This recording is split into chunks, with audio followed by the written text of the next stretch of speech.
on. So a round of applause as we welcome Malesi just to come over, the Chief Executive Officer, KEWASNET, to give his opening remark. Most welcome.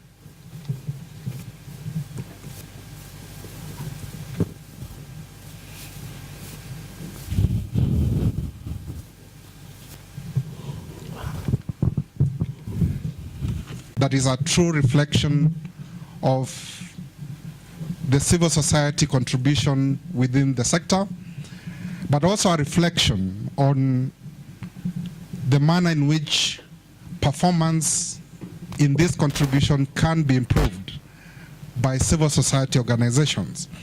In our efforts to develop this report over the years,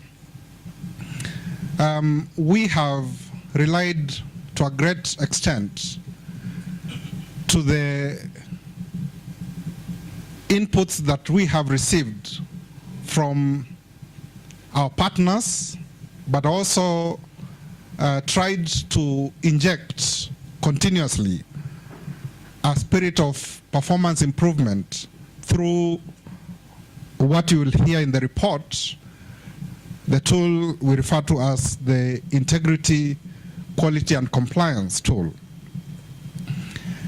And I'm happy to say that over the years, continuous improvement, but we are still not there, because as we'll see from the report, we still have deficiencies in terms of the number of contributors, but also areas of improvement in terms of our own performance as civil society. But we've also had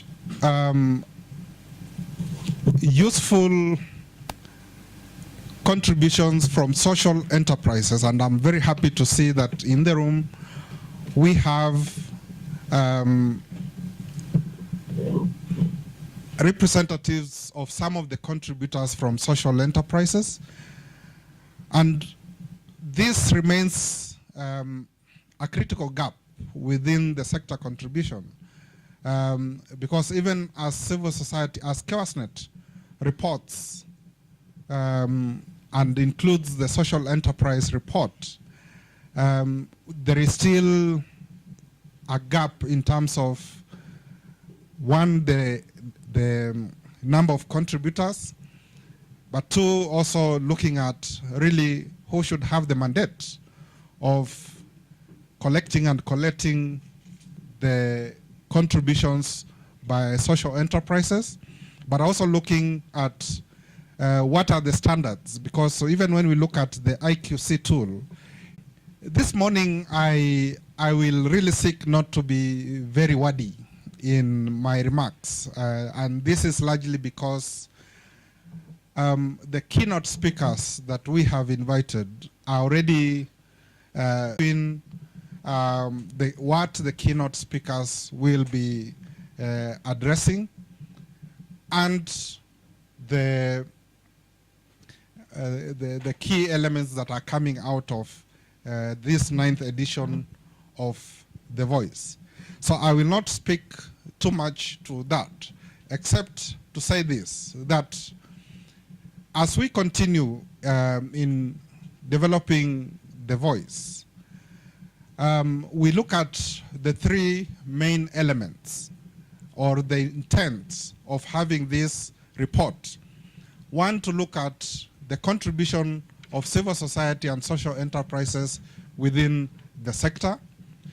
Two, to look at elements of performance and see how we can continually improve the delivery against targets by civil society agencies. And finally, to have an honest reflection on the state of play in the context of this report by civil society organizations. An intrinsic component of the purpose of having this report is to improve accountability. As you will well know, KEWASNET prides itself of having the mandate of improving governance within the water and sanitation space in Kenya. And we strongly believe that accountability is a strong element of this governance improvement. So as civil society and social enterprises feed into this component of accountability, we are also very keen to see that other actors within the sector are also playing their part. And this report originally was set to contribute to the sector report. And as you well know, we've not had a sector report since the last one we had in 2016. We are glad that WASREB continues to produce the impact report. We are glad that WSTF continues to produce its periodic reflection report, but we are asking for a greater commitment by other state agencies to contribute towards their own reporting and therefore to the sector reporting, just as much as civil society is doing. Yesterday I had an opportunity to listen to a clip by the infamous Professor PLO Lumumba. And I think one thing that drew me to that clip was the fact that he made a lot of reference to water and sanitation. But he also made a lot of reference to the role of NGOs in particular, civil society in general.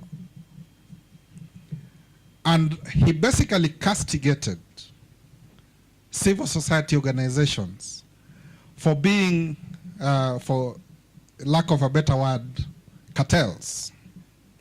Cartels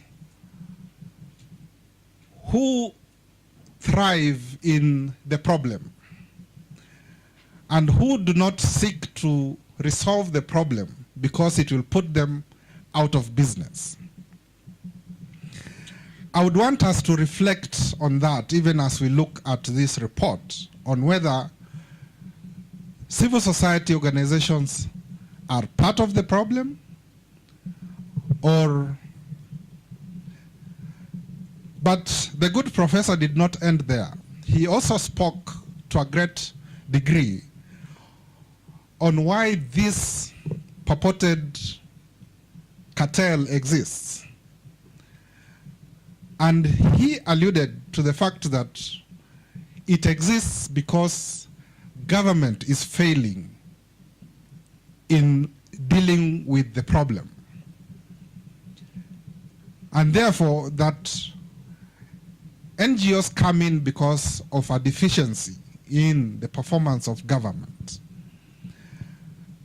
And that then once they are there, they become reflect with hygiene subsectors. Now, as I conclude my remarks, I think that it would be really prudent for me to really recognize and appreciate the different contributions that have made this report possible, and also the projection on going forward.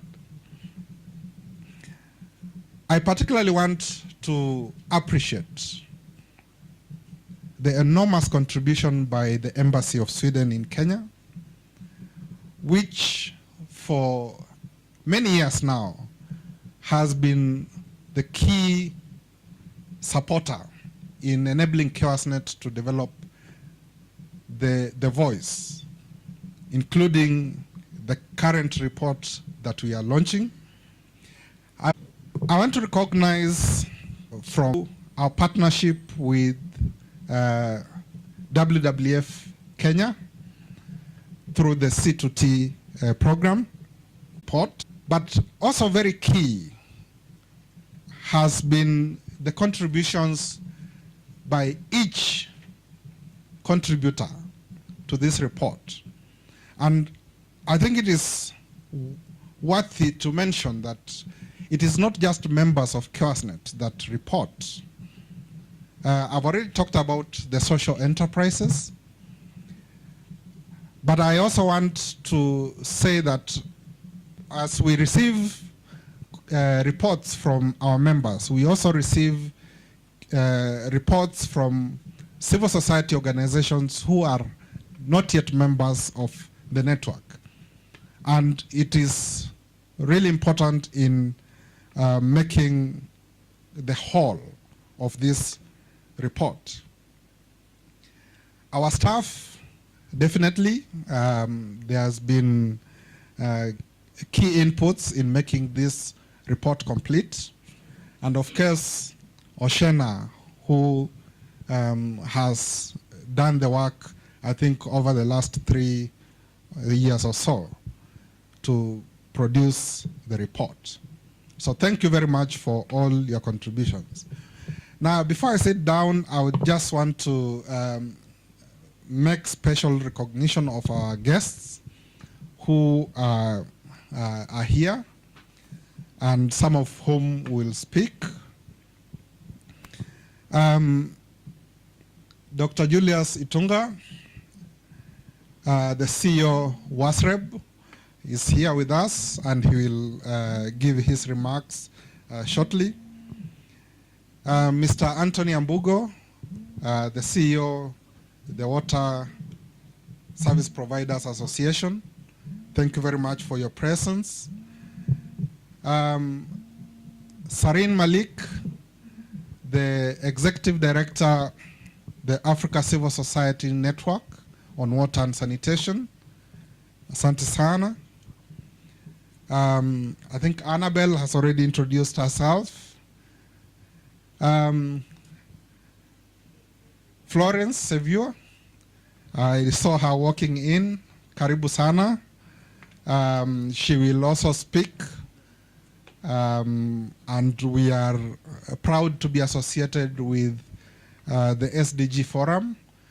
And we are also proud to be associated with the Africa Civil Society Network on Water and Sanitation. I also want to recognize the presence of Valdemar Hall, who is a representative from the Swedish, and he will also speak. I'm also hoping that Mr. Peder Thoning is joining us online. The representative from the Danish People's Aid. Last but Valdemar Hall from the Embassy of Sweden to give his opening remark. Thank you so much. A round of applause even as he comes through.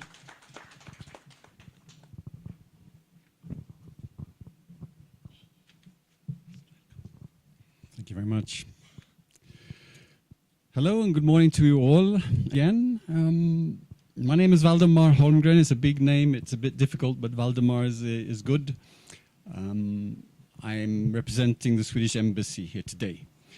So I don't think best wishes from the ambassador, Caroline Vichy, has been working with this program earlier. So people who doesn't really know so much about what's been happening with CHAOSNet, but it doesn't really matter because it's important to be here. Water is central to sustainable development. Water is central to all the programs that we are working on. Water is central to healthy life for everybody. I am a biologist. I work with environment and climate at the Swedish Embassy and supporting all the programs there together with my colleague Ole Twala. It's important to be here to hear how the program has progressed, because we all know that the lack of good water for large groups of people all over the world is an immense impediment for sustainable development. Lack of good water is also a significant barrier to productive lives for countless women around the world. no in Kenya, it's in many parts of Africa and also all over the world, because, as I said, we must deal with. There, which in schools, which talk about how to save water. Don't let taps running when you brush your teeth. Be careful how much water you use for your garden.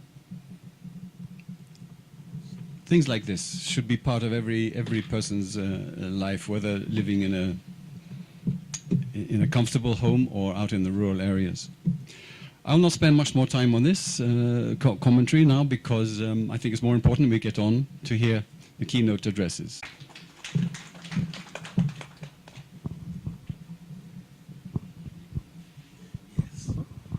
Yeah, another good round of applause. When you start thinking about some of these facts, then we need to be very, very serious in the sector. And it's a resource that we really need to take care of. Thank you so much.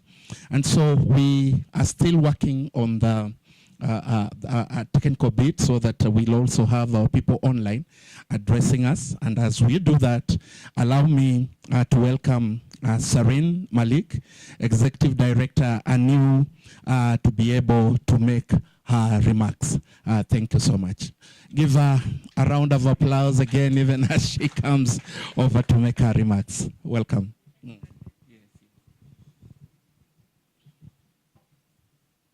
Thank you. Good morning, everyone. How are we? Good.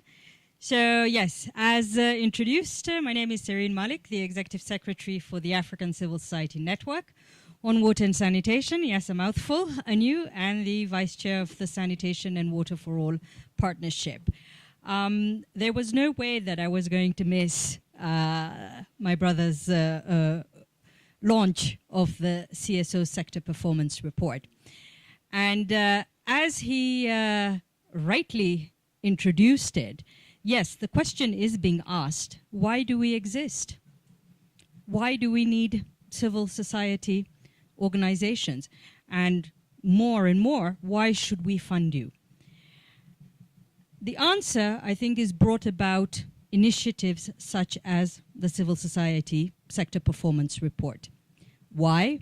Because we have demonstrated that we are open, shedding a bit that reputation of being cartels, as we have been branded, but also in terms of showing our contribution actually to the water and sanitation sector.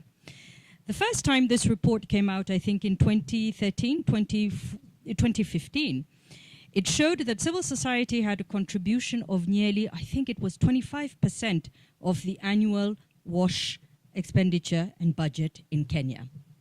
And as a result of that, Kenya government was actually, this is something that we have encouraged greatly, especially that we keep hearing that civil society space is shrinking, that funding is shrinking. Actually, funding is shrinking. It's not a perception. But initiatives such as this have actually put us to the fore in terms of, look, we are accountable. This is what we're doing on the ground, and this is how we're doing it, and this is how many people we're reaching. Hence, justifying why we exist. Now, as we move with reports such as these ones, it is really critical that at this point that civil society reclaims the space, because our governments got bigger, they got wealthier, and they got a lot more organized. What makes us say that the Ministry of Water can't run a similar exercise on the CSO sector performance report, or just looking at all the stakeholders in terms of who is actually doing what in this country? But the role as well is going to move towards oversight. We have to reclaim a bit that space. But that oversight can only be achieved or legitimized by ourselves holding, being held to account. In South Africa, at the Africa Water Week, the declaration that was done there, the Camisa statement, if you look at it, there's a section under the civil society dialogue which states that civil society commit to being transparent and accountable. Woe unto us that it actually came to a point where now we're being asked to be transparent and accountable. That's where we reached. Now, when we go there, you know, on the continent, I never fail to make reference to the Kewasnet CSO sector performance report. And in fact, recently there were discussions that we were going to try and do this on a continental scale and link it now to initiatives such as GMP and GLASS and other monitoring exercises. That is number one. Number two, linking it on the continental level to the WASMO system, which is this massive monitoring system that has been set up by the African Ministerial Council on Water, where member states must report against 180 indicators.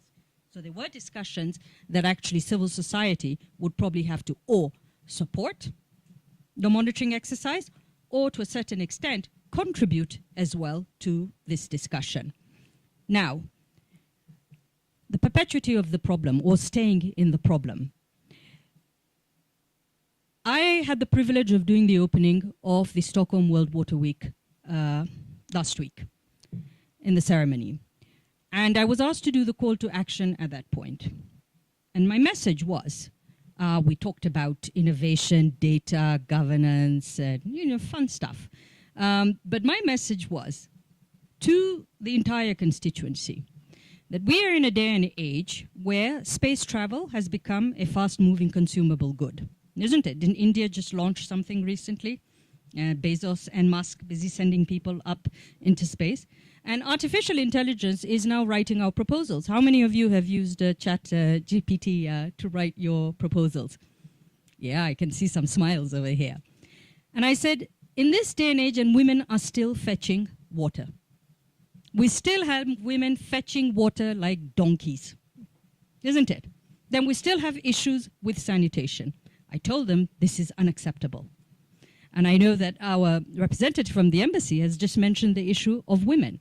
I will come back to this again in terms of we really need to work harder to put ourselves out of business. We'll all land somewhere eventually, but it is true. We have not done much in terms of resolving these issues. Now, I also had the privilege, through Kewasnet, to develop with members a new version, a sharper version of what the CSO sector performance report is going to look like next year. And in there, we actually looked at some of these issues, these areas, your relationships with the county governments, how you do the disaggregation on a gender basis, how you're reporting, how your work is actually being done, how much of the participation is being actually participation, how much of it is rubber stamping and cutting ribbons, and how much of it is actually meaningful work. So next year, you will be asked even tougher questions, but we must go through that process. Why? Because we must give the justification as to why we need to continue to be in existence. Thank you very much to all of you.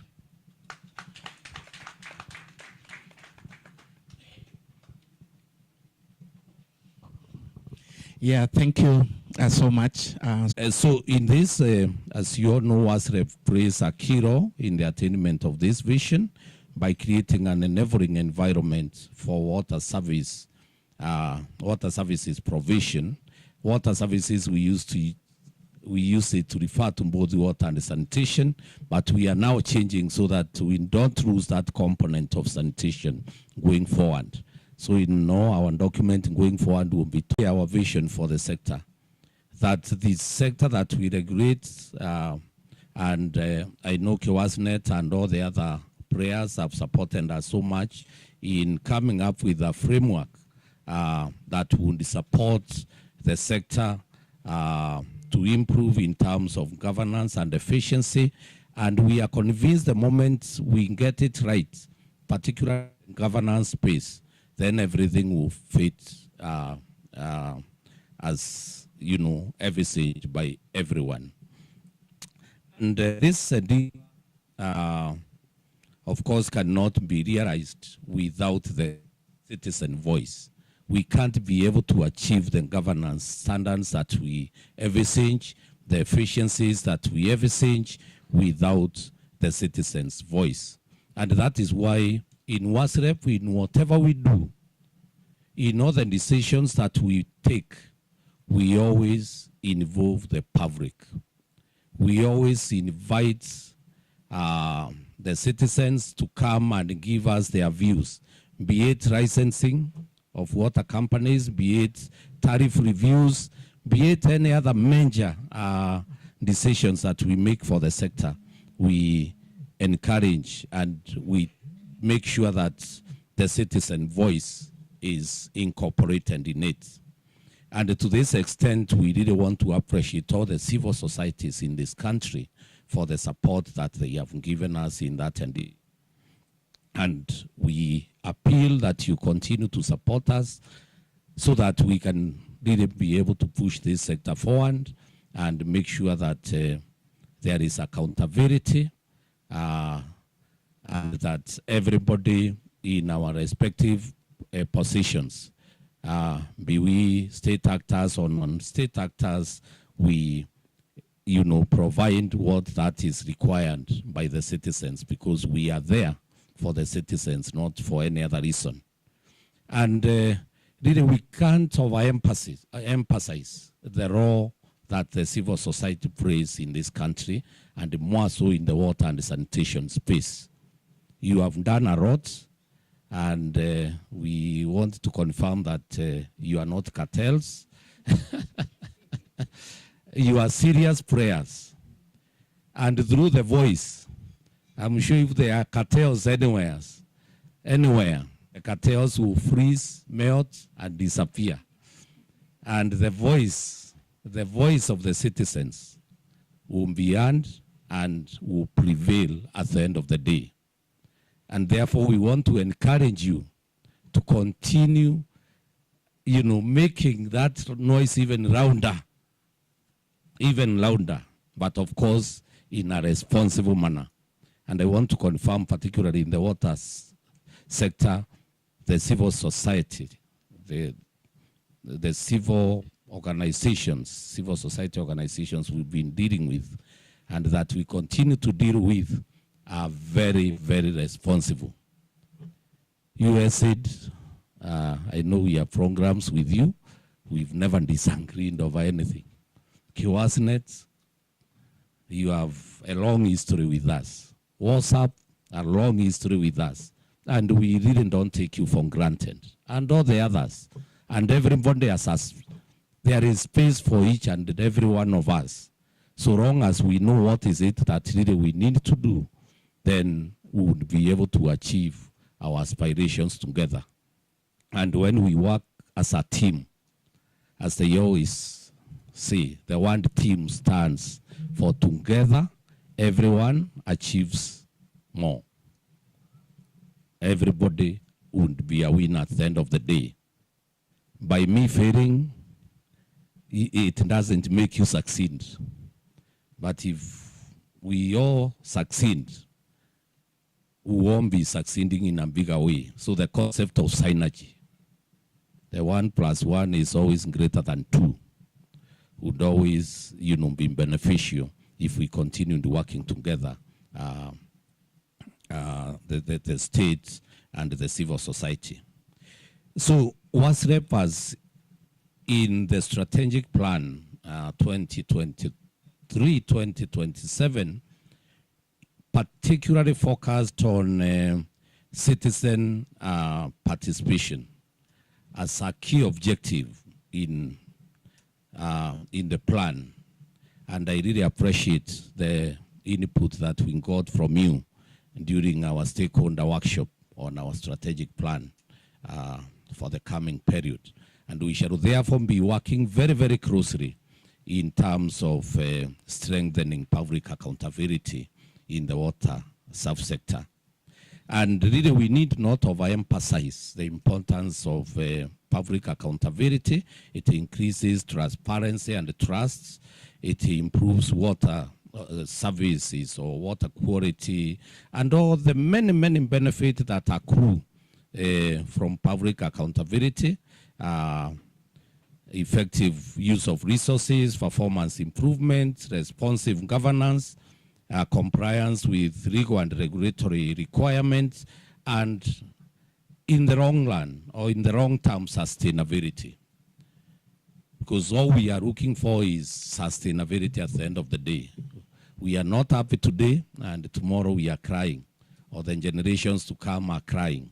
So we would be really looking forward to collaborating with you, to continue collaborating with you, and to make the water sector, the water and the sanitation sector, I want to use the two words now together, the water and sanitation sector or subsector, whatever we will call it, you know, to give dignity to our people and to achieve that which we desire to in our vision. In conclusion, public accountability is crucial for the effective and responsible water service provision. And I'm happy my brother CEO was by here. And they have no doubt in their mind. They know public accountability is what we stand for, and we want to, we used to call it an open book exam. Let everybody see, yeah, what we are doing. We are not doing anything under the table. And therefore, we shall continue to encourage this and to support the WSPs to be accountable to the citizens. And this is basically crucial for effective and responsive service provision.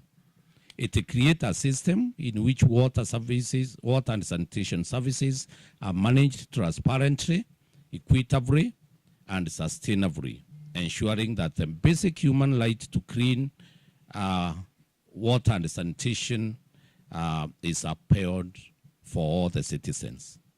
I therefore want to take this opportunity to congratulate KEWASNET on this round and wish to urge you to take us as government to account and demand value for the mandate that is bestowed upon us. So don't shy away from criticizing WASREP and the government and all the other institutions, including my brother Willis, the CEO. I think you forgot him. The CEO Water Sector Trust Fund, who is with us here. You know, tell us as is. Don't hide anything. And by so doing, you'll be helping us to improve. And with those few or many remarks, I want to congratulate you once again. We are really looking forward to this report. Allow me to go and attend to the other team. I will be back. I'm sure in the next 1 hour you'll still be around. I can come and join you for the closure. Thanks a lot, and all the best as you launch the report. Asanteni sana. I really appreciate you, and thank you so much. Thank you so much. Makofi mazuri. Tafadhali. Thank you, and that is now comforting. We are not cartels. That is good. There is a lot of contribution that we are doing to this country, and so things are getting now better even as we continue.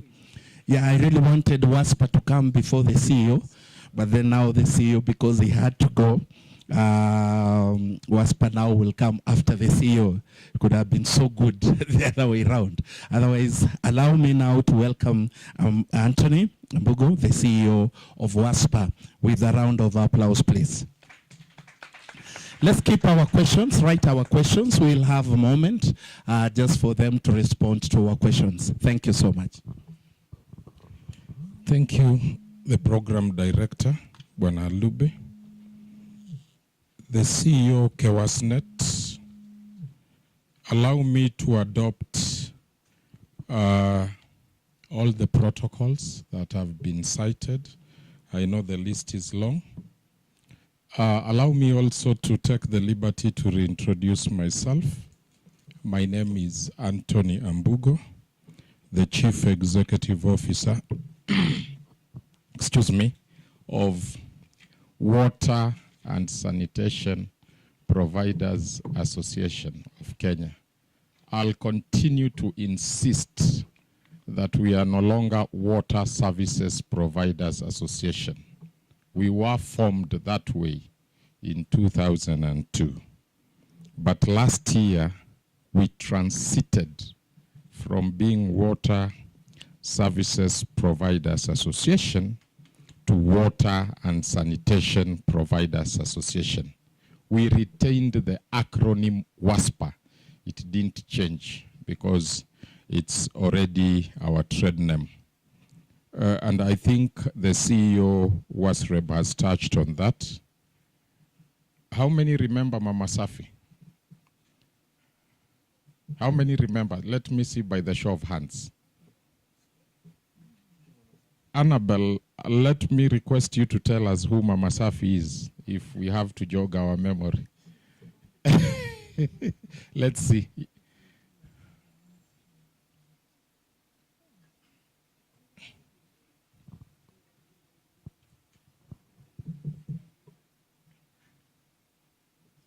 Is she audible enough? We don't have any other microphone for the Q&A. Or any other person who knows Mama Safi, because she left an indelible mark in the sector. Hi, Mama Safi was was she the administrative secretary? Thank you. Clap for her. And remember the Kenya Sanitation Conference we had in 2019. One of the resolutions that was made during that conference is to ensure that all water service providers who had the tag of sewerage to go ahead and change their names. So I think this can be recorded, and I think now it is incumbent upon government to take this, that WSPs should no longer be referred to as water service providers. They should be referred to as water and sanitation providers. So the WSP acronym remains, but is water and sanitation. And Shivaji, we congratulate you. I don't know. You are like a giraffe, the political giraffe of the Kenyan country. Moi, you remember? He could see ahead. So Kewasnet is not new, but the tag sanitation is there. Why don't we appreciate Kewasnet for that? Now, I won't talk much today about WASPA because I've been given a topic to talk about in terms of diversification of funding for the wash sector. It's a big topic. I'd not prepare for it, but I'll be able to share a few issues about financing in the water sector. As we are all aware, the greatest proportion of financing in the wash sector has been development financing. And I think we are now experiencing a serious problem with the development partners. Of course, these were concessionary loans, and they form the huge proportion of financing in this country. So I think by the end of 2021, the loan book at Treasury was at around 283 billion Kenya shillings. And this prompted the ministry to form a task force to find out why these loans were not being repaid. And even the development partners developed cold feet in terms of providing more financing to the sector.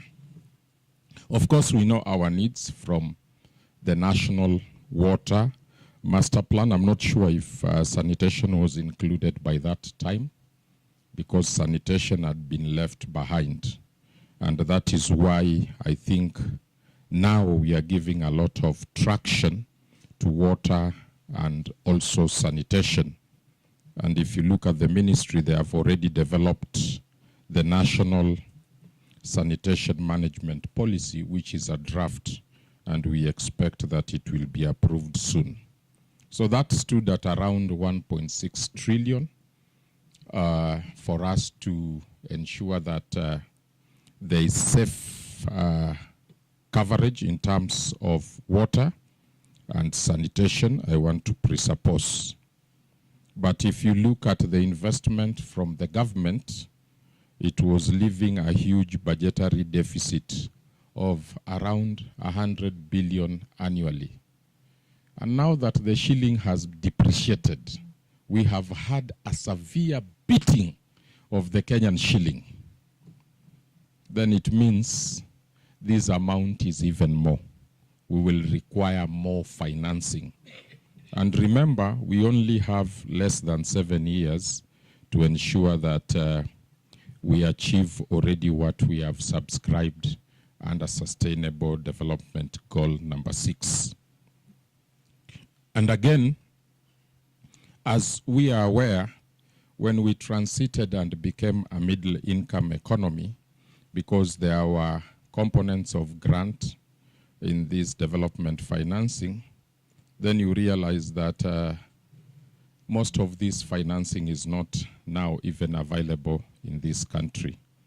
So what we are looking at is commercial financing. And commercial financing is also very, very, very expensive if you look at the rate of return on investment. That is the interest rate on capital. And as we are all aware that water is recognized as universally as a human right. We have adopted this in our Constitution 2010. So you have to balance in terms of financing water commercially and it as a human right, where you are looking at that the safe and clean water has to be affordable. So if you look at the element of affordability against also the commercial rending let, it becomes very, very expensive.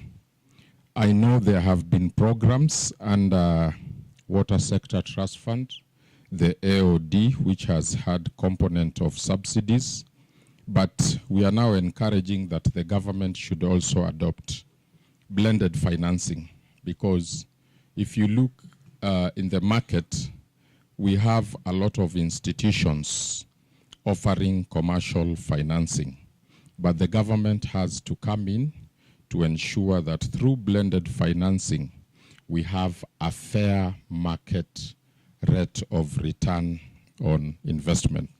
And that is why you can see even the absorption is still very low.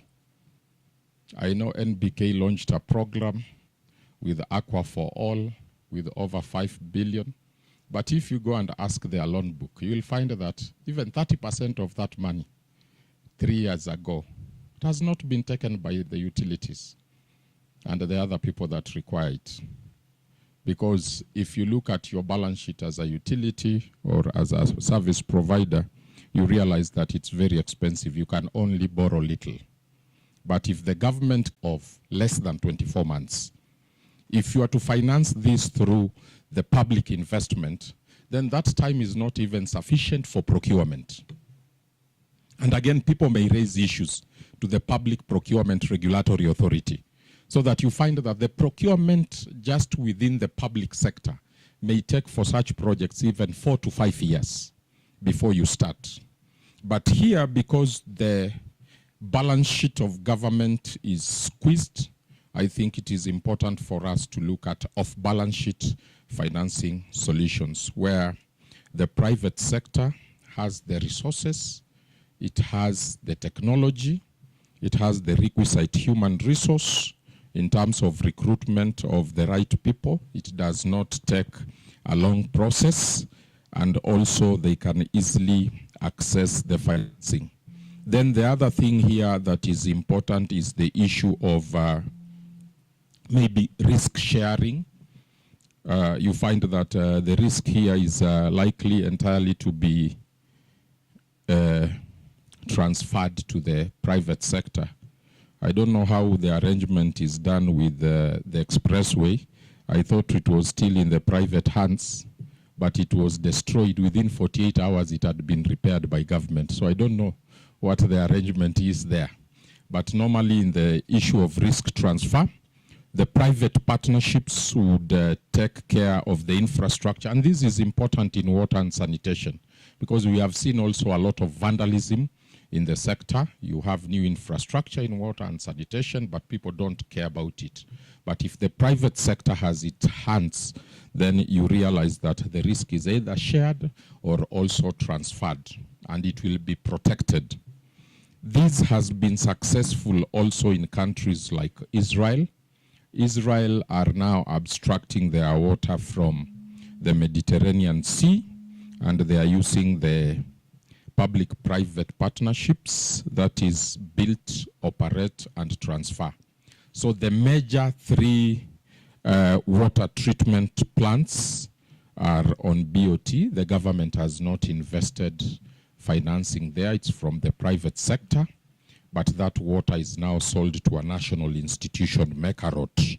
And Mekarot also is regulated, and it sells to the municipal water service providers who continue. So I think that is very, very good to consider that. The other one that is coming in is the issue of also public financing through maybe blue bonds, green bonds. And we have seen that, like the Rand in South Africa is listed in their security exchange. Of course, they do bulk supply, and we have authorities in various provinces, the water municipal companies that provide water. So they are able to raise financing from the public. This is also true for California, where water is treated as an asset. It can be traded in the security exchange. But I think for us it's a little bit different, because water is a human right and is entrenched into the Constitution. But again, it doesn't mean that this cannot change, because also the Constitution is a living document. Because the importance now here is that the market forces are left to decide on the price of water. So in Kenya it's regulated, but it wouldn't be surprising in a few years, because of the importance that now we attach to water, you find that some utilities, I've seen Eldoret, I think they are working with a certain bank in terms of bonds. Kifwa was working, and I think the Kenya Pooled Water Fund, about the issue of green bonds and blue bonds. So I think this is something that we can look at. Our utilities are private, so they cannot float shares for people to subscribe. They are fully owned by the county government. But this one can be changed to allow some, because if you want to access financing, you can even restructure the organization so that you can have some of this limited funding. Though you become still the majority shareholder, but you can still attract funding from the public so that the public can have a say. Climate financing is also key. We have realized that as much as we say the water crisis as a crisis of governance, and I'm happy that we have partnered with Kewasnet on a number of issues to improve governance in this country, and we shall continue. But again, from COP27, it is succinctly clear that the crisis of climate change is a crisis of water. So that is a statement I got from COP27. So if we look at the variabilities in terms of unpredictable rainfall patterns, floods, drought, and in the country we oscillate between either flood or drought. I saw something on, I don't know, it was on Twitter, that in northeastern, some goats which had survived the drought, when the floods came, they were washed down by the floods. So, and I think it is now increasingly becoming important for all institutions, as you make your interventions, you have to consider the challenge of climate change. You either have to build resilience, you either have to adapt or mitigate to the effects. And we have seen it. There are some meters which were supplied to a company, and when they were rained on, they couldn't work. So it means when you are doing your specs also now, you have also to factor, because that one now factor that, because now how do you deal with that? It's not just about the specs, because you have to look at the climate patterns. And I know there are countries like Japan where their types of pipes are able to withstand certain earthquake. They are resistant because they are prone to that. So climate financing is also key. We have also to look at our not only water service provision, look at the source and ensure they are protected. Because if you don't conserve the source, you may not talk of water service provision. And I think that is how we are looking now at also, I think, is integration. It may not also be our responsibility and duty, but it is key. Because our constitution requires, I think it's Article 62, that everybody has a cardinal duty to protect the environment. So climate financing, and we have encouraged that in all projects, they should have a component of water. 80% goes to waste, so there should be a component of sanitation. Then where the water comes from, there should be an element of conservation. And we are looking at the project to be able to realize its objective. There should be last mile connectivity. So all-round financing. You realize like a dam here at Chemususu, there's a lot of water, but people don't have water. The dam is getting a lot of water. What measures have been put in terms of financing the sources of water that it doesn't go dry? So I think I didn't prepare well for this, I have to admit, but this is something that we have been doing in the sector, and I thought it would be important to share with you. But last but not least, let me take this opportunity and join Kewasnet, congratulate you and the social enterprise as you launch the 9th edition of the CSO report. And I would also want to challenge us that if we are called cartels, and somebody was telling me, without being offensive, that why do you think the UN exists? That majority of the program in UNs cover the poor. So if you deal away with poverty, you will find that UN has nothing to do on the planet. So the issue is, are our interventions temporary or they provide a lasting solution to the problems we are addressing? So if we are able to answer that question, I will not say that we are not cartels, but I say if we answer that question appropriately in terms of our interventions, because if you know these guys have a problem, why do you give them a temporal solution in terms of water? So that every year in out, you are budgeting for temporal solution. Why don't you do a treatment plant? Why don't you do a sanitation intervention? So to me, I think that is where it is coming, because the institution is looking itself to be a going concern, so that you are able to provide temporary interventions with heavy budgets and you continue to survive for many years. Because you know when you provide that intervention, then you get out of business. But Malaysia, I want to assure you, for us, advocacy does not end. We can pick that line. We just wait what the government is doing, then we look for the better or proposal and we give. So it continues. So we cannot be a cartel in that line. So with those many remarks, allow me to stop there. Thank you.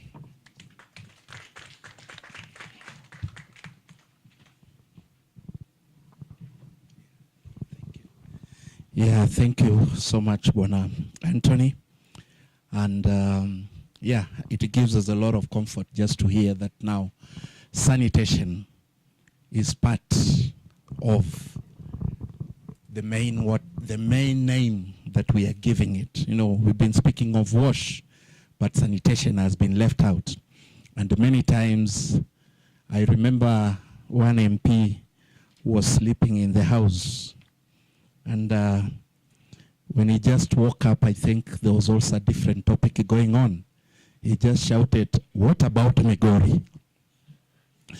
And that is the shout we've been asking all the time. What about sanitation? What about sanitation? Those who are old, I think they know about that. An MP who just woke up and said, "What about Migori?" And he was sleeping, and you know, yeah, those ones know about that. So we've been asking, what about sanitation? And we are so happy that WASREB has recognized this, and even the WASP has recognized this, and now it is water sanitation service providers. I think that really, Need a clap for that. Let's give them a clap for that. It's a progress. Yeah, we are remaining with 3 more speakers. Because again, we are also constrained with time. I'm going to give them at least 5 minutes each so that they can come and maybe make their remarks. We will start with Annabelle Waititu, just to come over and give us what she thinks about challenges of the CSOs operating in this environment. Welcome.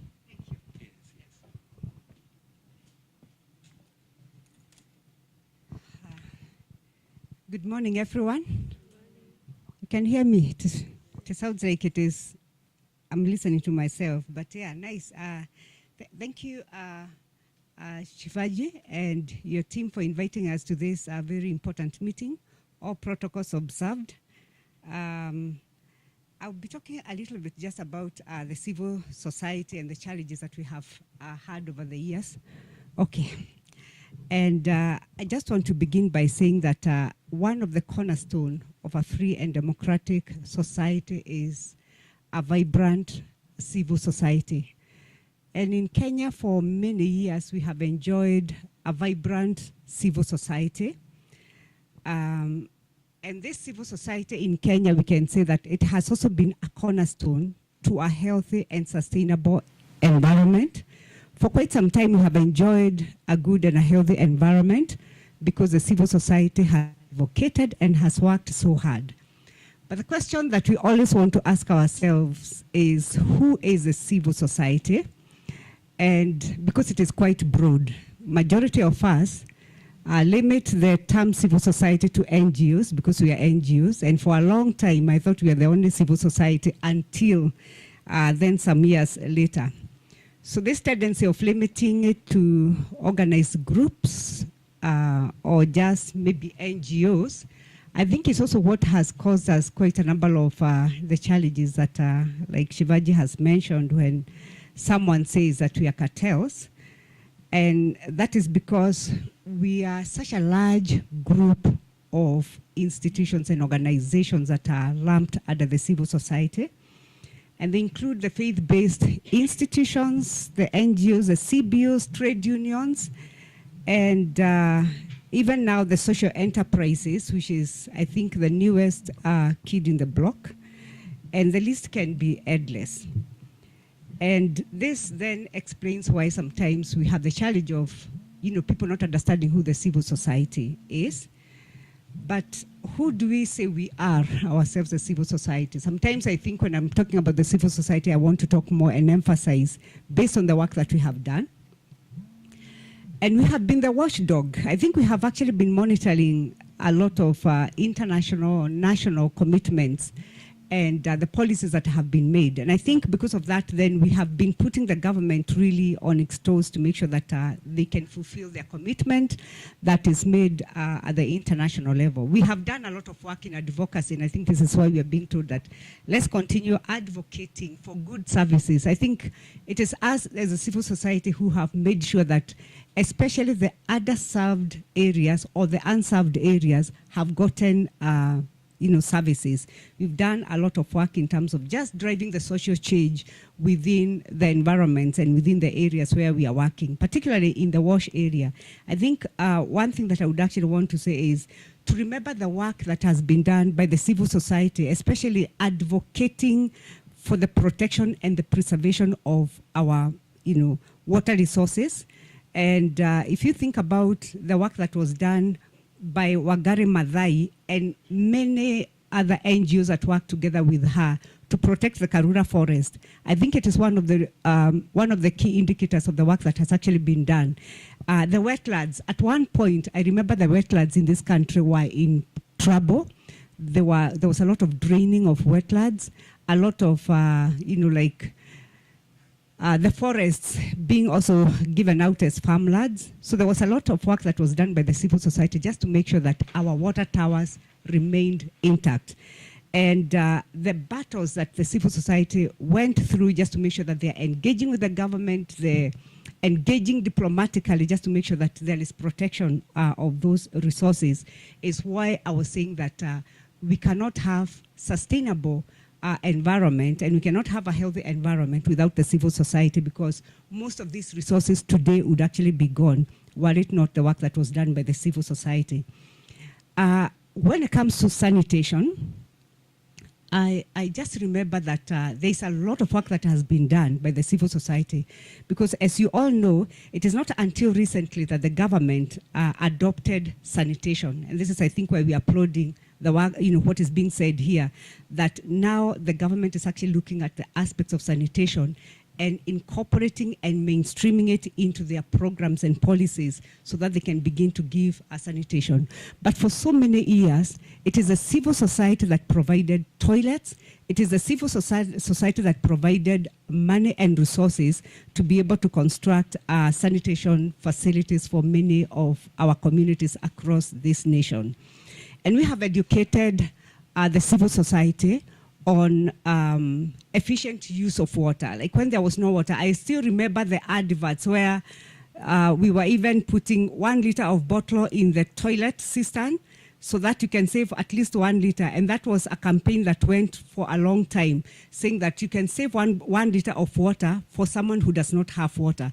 And basically what was happening is that just educating the communities, the consumers and the customers that you can actually save a liter of water for people. So basically, I think what we have done is that we have been capacity builders, we have been champions, we have incubated good innovations and also scaled them up. We have represented the civil society and probably even defined standards. So basically, when it comes to implementation of SDGs, I would want to say that it is a civil society that has actually been advocating for leaving no one behind, and the aspects of women and social groups being incorporated in the programs, in the designs for water and sanitation, that has also been an activity that has been driven by the NGOs and civil society across the board. So basically just preventing the social injustices. And I still recall that there was a study that was carried out by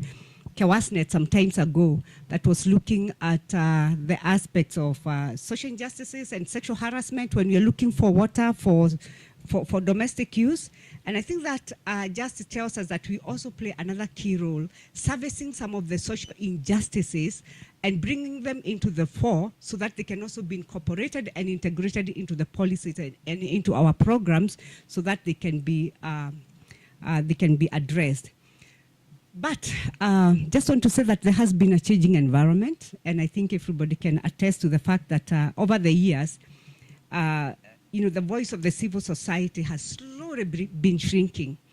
I was recalling as I was looking, when I got this invitation to come and make this presentation, I looked back and I was remembering that majority of the people that you see today in the politics, all these guys were in the civil society. And I remember that they were part of the advocates, even when it came to like the democratic governance in this country. And some of them were even in environmental management. And we see most of them now are actually in the government.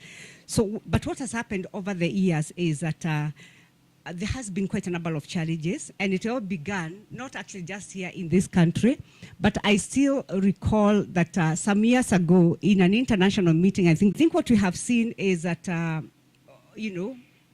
what now Shivaji was saying, we are being referred to as cartels, and that is the way we have been seen by so many of the players who are not exactly on our side, but let's say like especially maybe government, private sector, and others. And the reason is because they don't fully understand what we do, which is why I commend what Kewasnet is doing, that we can actually be able to document what we have done, the impact that we are making, so that we can be able to present what it is that we are doing and be able to make a case that, we are actually adding value. Because I think is that we had one bill that was actually prepared, the Public Benefits Organizations Act, and I would say that it actually tried to bring together all the civil society. So just in a nutshell, that is what I will say.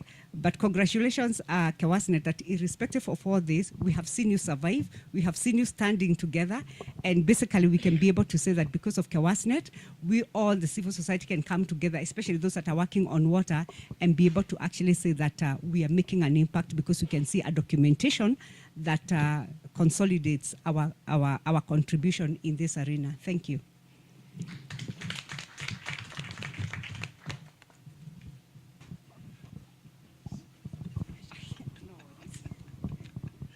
Yeah, thank you. Another round of applause. Yeah, the environment that the CSOs are working in, yeah, it's a difficult environment, but I like the way we go and change with the times, the way things come. You know, when devolution came, all the water infrastructure money went to devolution, and the county government started building what we were doing as civil societies, and we wondered, what are we going to do as civil societies? But you guys have just kind of come up in your own way, and really right now you are still there, and you're still talking, and you're still relevant. That is something that is good, and you really need to be applauded. Yeah, another round of applause for that. And yeah, cartels are not here, especially those ones in this list. If you see those ones that will be in this list, these are NGOs that have decided to open up themselves. NGOs that have decided that we are going to report. They are the ones that are in this list that will be given just in a moment. But those ones that don't want to report are still going under, and we even don't know what they are doing. Yeah, I don't know what we call them. Yeah, we still have two more to speak. We've been doing TWGs, and one of the TWGs was on monitoring. And we just wanted to know, how far does government use even the word SDG in their development agenda, leave alone at the national level, but down at the county level and down at the sub-national level? And so with the TWG that we had, we realized that most of our folk down there, what they are doing is just development. They're just developing. We are just building. We are just going. This is what they are doing. But the word SDG and even SDG 6 was foreign to them. This we were able to find out as we were doing the TWGs, which were national. And at least the importance of the TWGs is to make sure that some of these themes are inculcated in what we are doing. And so we were able to do what we are doing. And I'm saying this because with us today, we have the CEO from SDG Forum, whom now we are going to invite so that she's going to give opening remarks even right now. And I am sure that even you, as you're doing your work, you have this agenda in your targets. Thank you so much. Let's welcome Florence, even as she comes over to give her speech. Strained with time, maybe 5 minutes. Thank you. Yeah. Thank you so much. Good morning. Good morning. Thank you so much. My name is Florence Yevo. I'm the Executive Director of the SDGs Kenya Forum. For those that we haven't met, the SDG Kenya Forum is a coalition of civil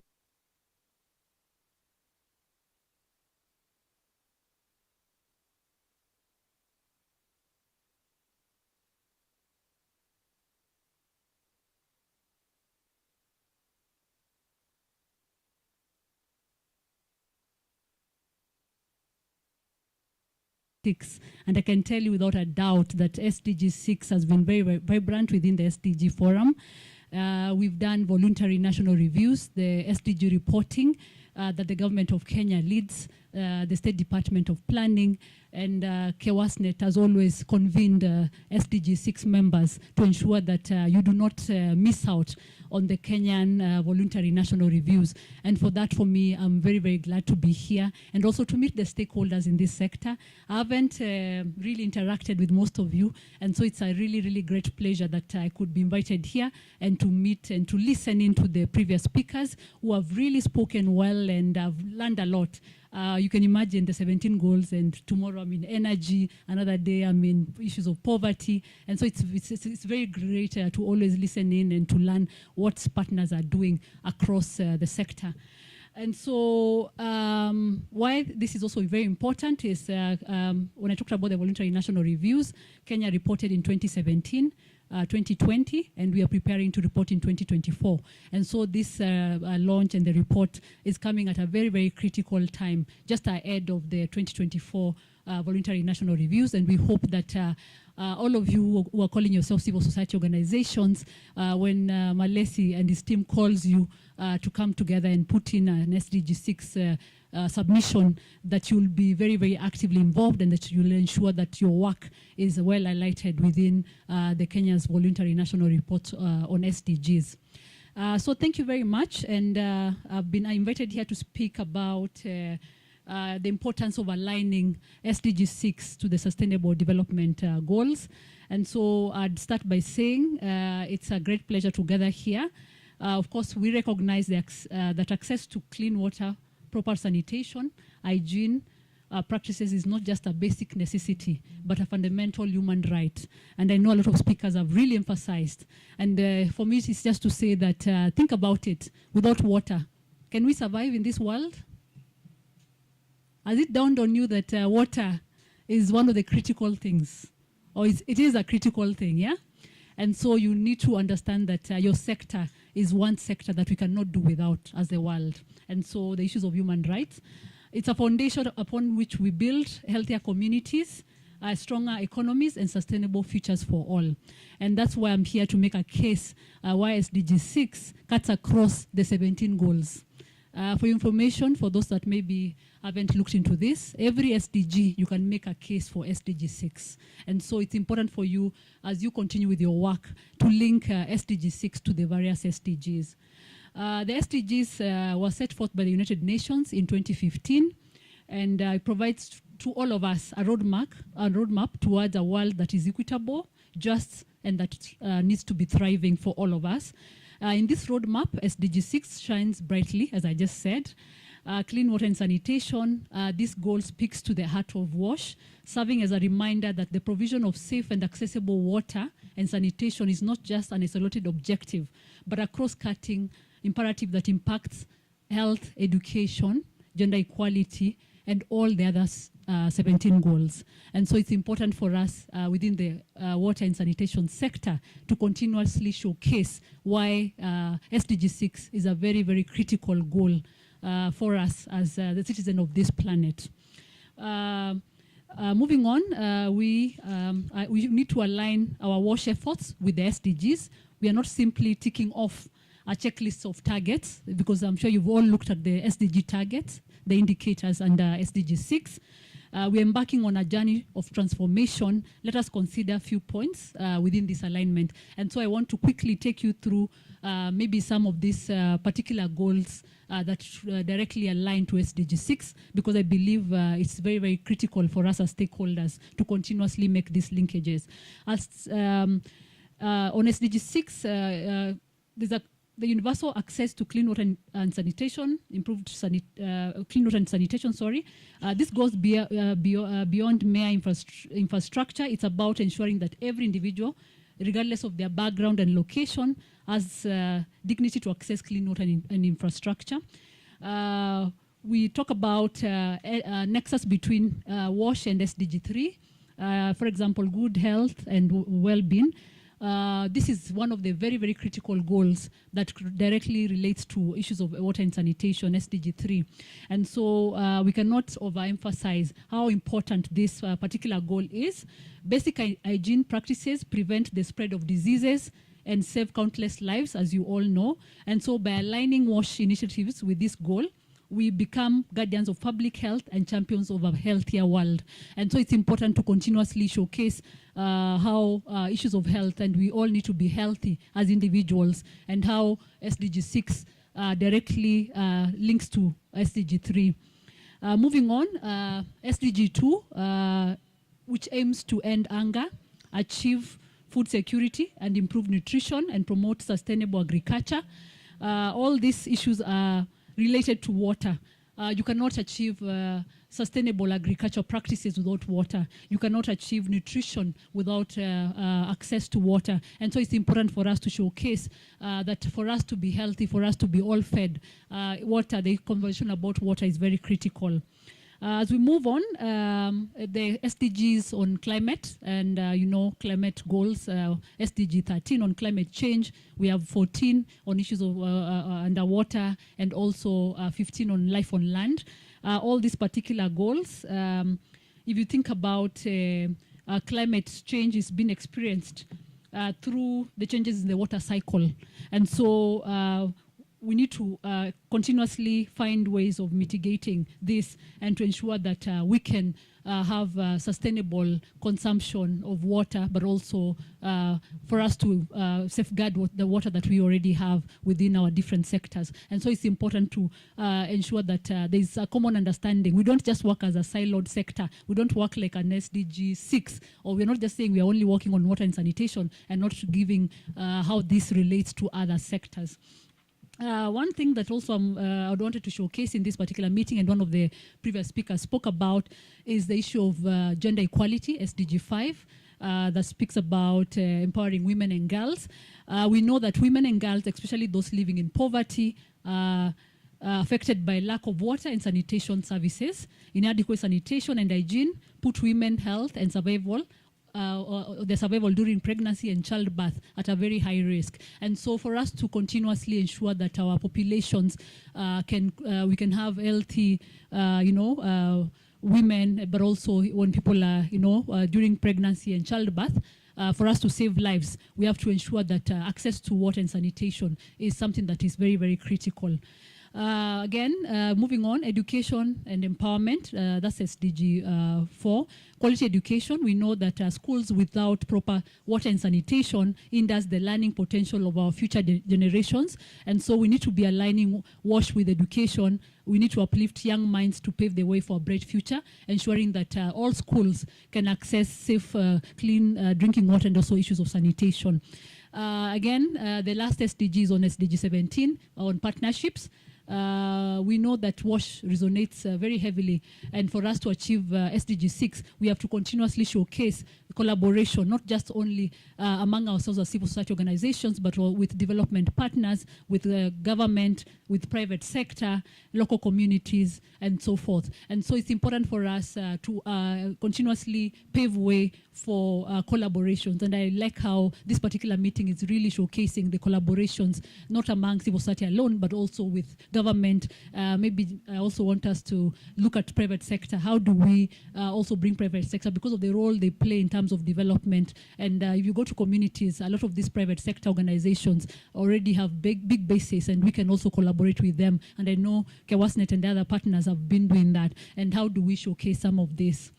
Again, I'd want to emphasize on issues of technology. We need to, technology can be a powerful ally in solving WASH challenges, from water purification technology to smart sanitation solutions. Moreover, as we address climate change, that's SDG 13, and build sustainable cities, SDG 11, incorporating climate resilient WASH systems becomes very crucial. And so we also need to have data and policy formulation, data-driven policy formulation on issues of WASH.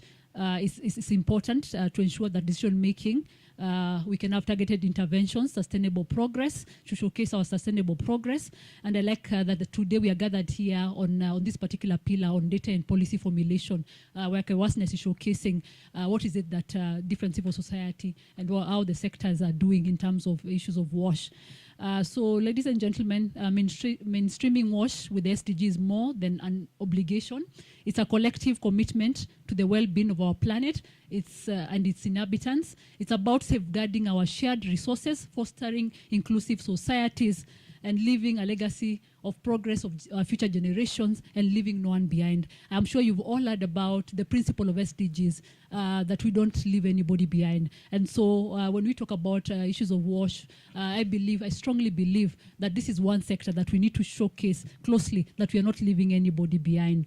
And so as I conclude, we need to ensure that we remind all of us that this goal is not just about fulfilling, the SDGs are not just about fulfilling what has been ticked off by the UN or by our different sectors, but it's about transforming lives and for our future generations. And we need to embark on this journey as partners to ensure that we can continuously be dedicated to what we believe in or what we are pursuing, and we can showcase that we cannot achieve sustainable development without achieving WASH for all of us. And so I want to end by saying congratulations to KEWASNet and all the partners, and also to call upon development partners to continue supporting this great initiative. KEWASNet and all these other partners, the civil society organizations, we believe that the more civil society organizations are supported, the more we partner with civil society organizations, we can showcase that it's possible to leave no one behind. Thank you very much, and we hope that these conversations can continue beyond this room. Thank you very much.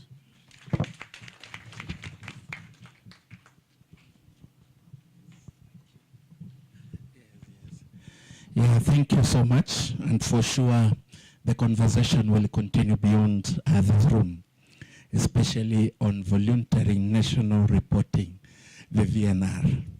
Yeah, we saw the last one, and as CSOs, we just wondered, where did these figures come from?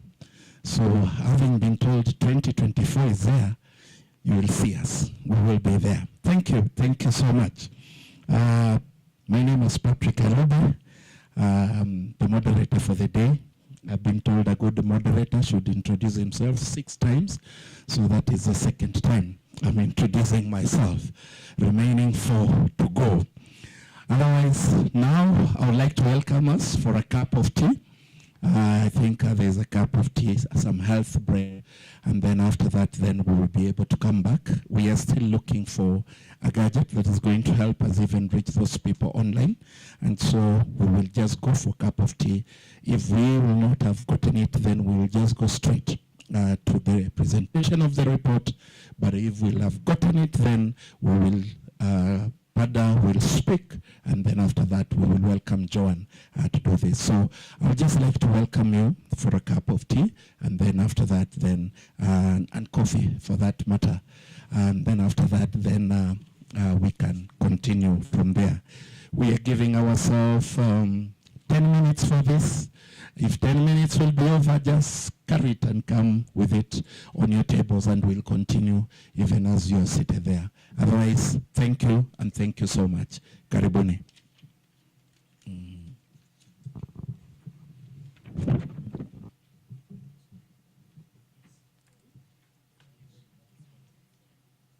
I think please just serve just within the room, so we can just walk there and pick.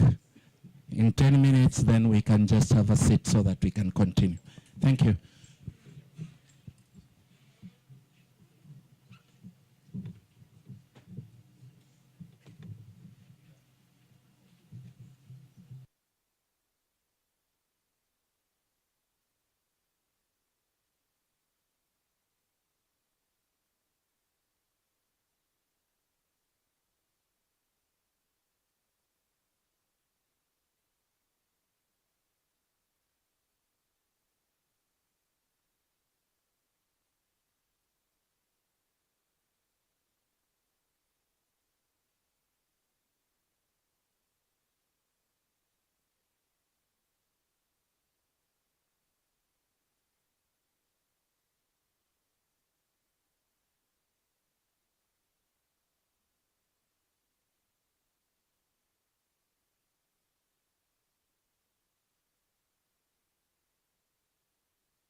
say your name, and then we continue on. There's a whole table behind here. Let me give them an opportunity just to tell us their names, and then but they will not have the benefit to hear who we are.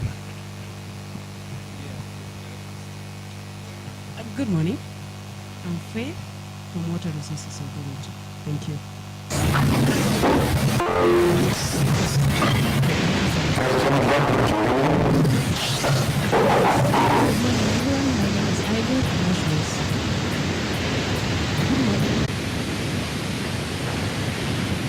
Thank you. Thank you so much. So the rest, I'm sure. Sorry.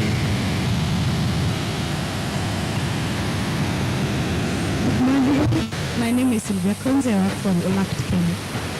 Good morning. Let's Salana Kawasa. Yeah, thank you. We not have the benefits to be honest, but at least we have some compliment. Yeah. Network and personal travel. Are we ready? As I introduce one more.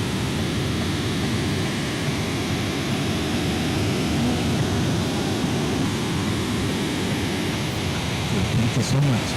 And also to recognize our chief guest. The chief guest is here. Dennis is the person. Yes, he is with us, and he will be having his time even immediately we finish with the presentation. Yeah, so technical team, can we have you? Good morning,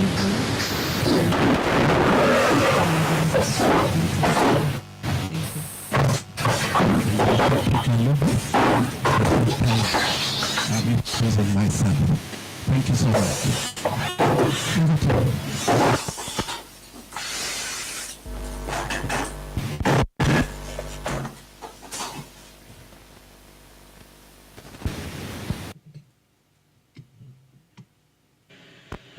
We can see you. Maybe go ahead.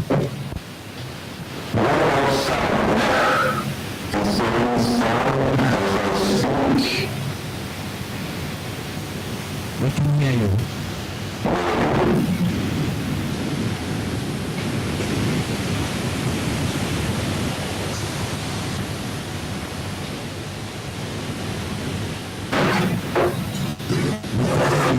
Go ahead.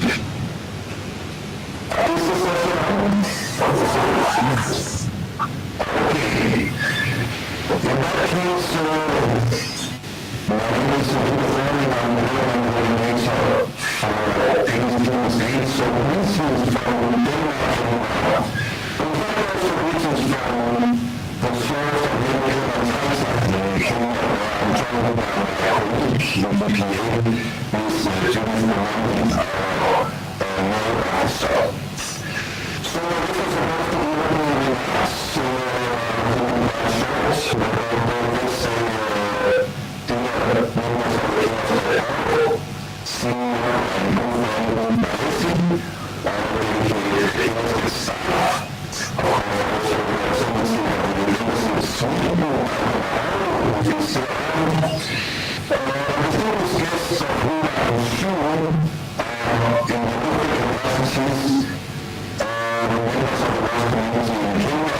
In the World Water Week in Stockholm, with more than 5,000 participants on site and online. Water is indeed a global challenge, and our small program, which is called the Civil Society Action for Improved Water Services in East and Southern Africa, is in fact an attempt to harvest the synergy that can come out of regional cooperation and action in civil, among key civil society players in WASH.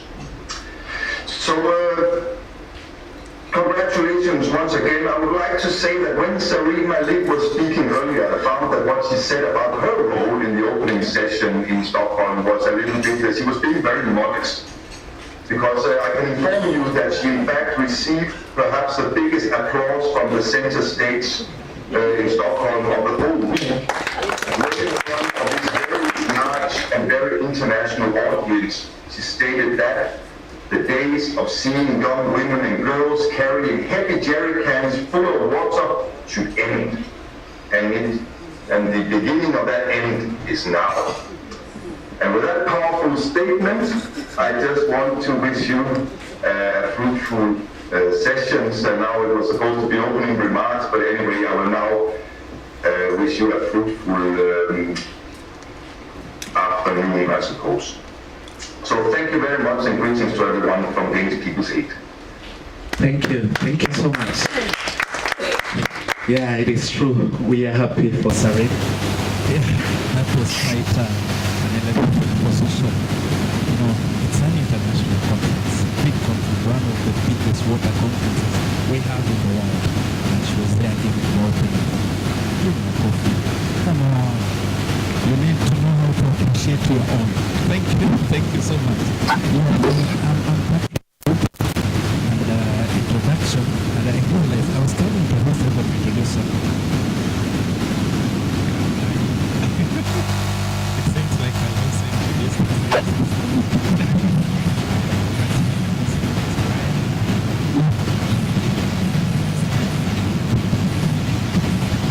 Thank you. Thank you. So from now, we can go straight to what has brought us here. This report and this gathering has been by the generous support of these two institutions. I would also like to thank our members, that is the members of KEWASNet, who continue to make us who we are. We wouldn't be KEWASNet without you, our members, so thank you. And last but not least, I would like to thank the CSOs and social enterprises that took part in this study, because without you, then we wouldn't be having these results today. And of course, Oshena, the lead consultant of this work. So to the introduction, this has been said a number of times by the speakers, that this is the 9th edition in a series of CSO reports that KEWASNet produces annually. So that's number 1 all the way to the 9th. So we don't take this for granted. And what this report does is it outlines the contribution and performance of civil society organizations and also SEs, social enterprises in the WASH sector in a given year. And it doesn't stop there. It also delves into issues around IQC, integrity, accountability, adherence, among others, to quality standards in the performance of these CSOs. And then it also gives us the takeaways and lessons from establishing and managing of programs. So we really hope that through this report, we can all learn and, position ourselves strategically in how we conduct our programs. So we also look at the performance against the SDGs, and it was really good to hear the ED from SDG Forum talk about how we need to align ourselves to all the SDGs. So this report also, outlines how we as the CSOs as well as the SEs are aligning ourselves not only to the SDG goal number 6, but the other SDGs as well. And then, of course, this is post-recovery period of COVID, so we also look at how that is playing out. So in terms of methodology, we had both primary and secondary data collection, with the secondary data collection being desk reviews through reviewing several reports, including the WASREB impact report, TRACFIN, the CIDPs, among others. And then for the primary data collection, we had both quantitative and qualitative, and we used questionnaires, key informant interviews as well. And then we also got information on the types of projects, outputs, and budgets, and that is for the key informant interviews and the quantitative surveys.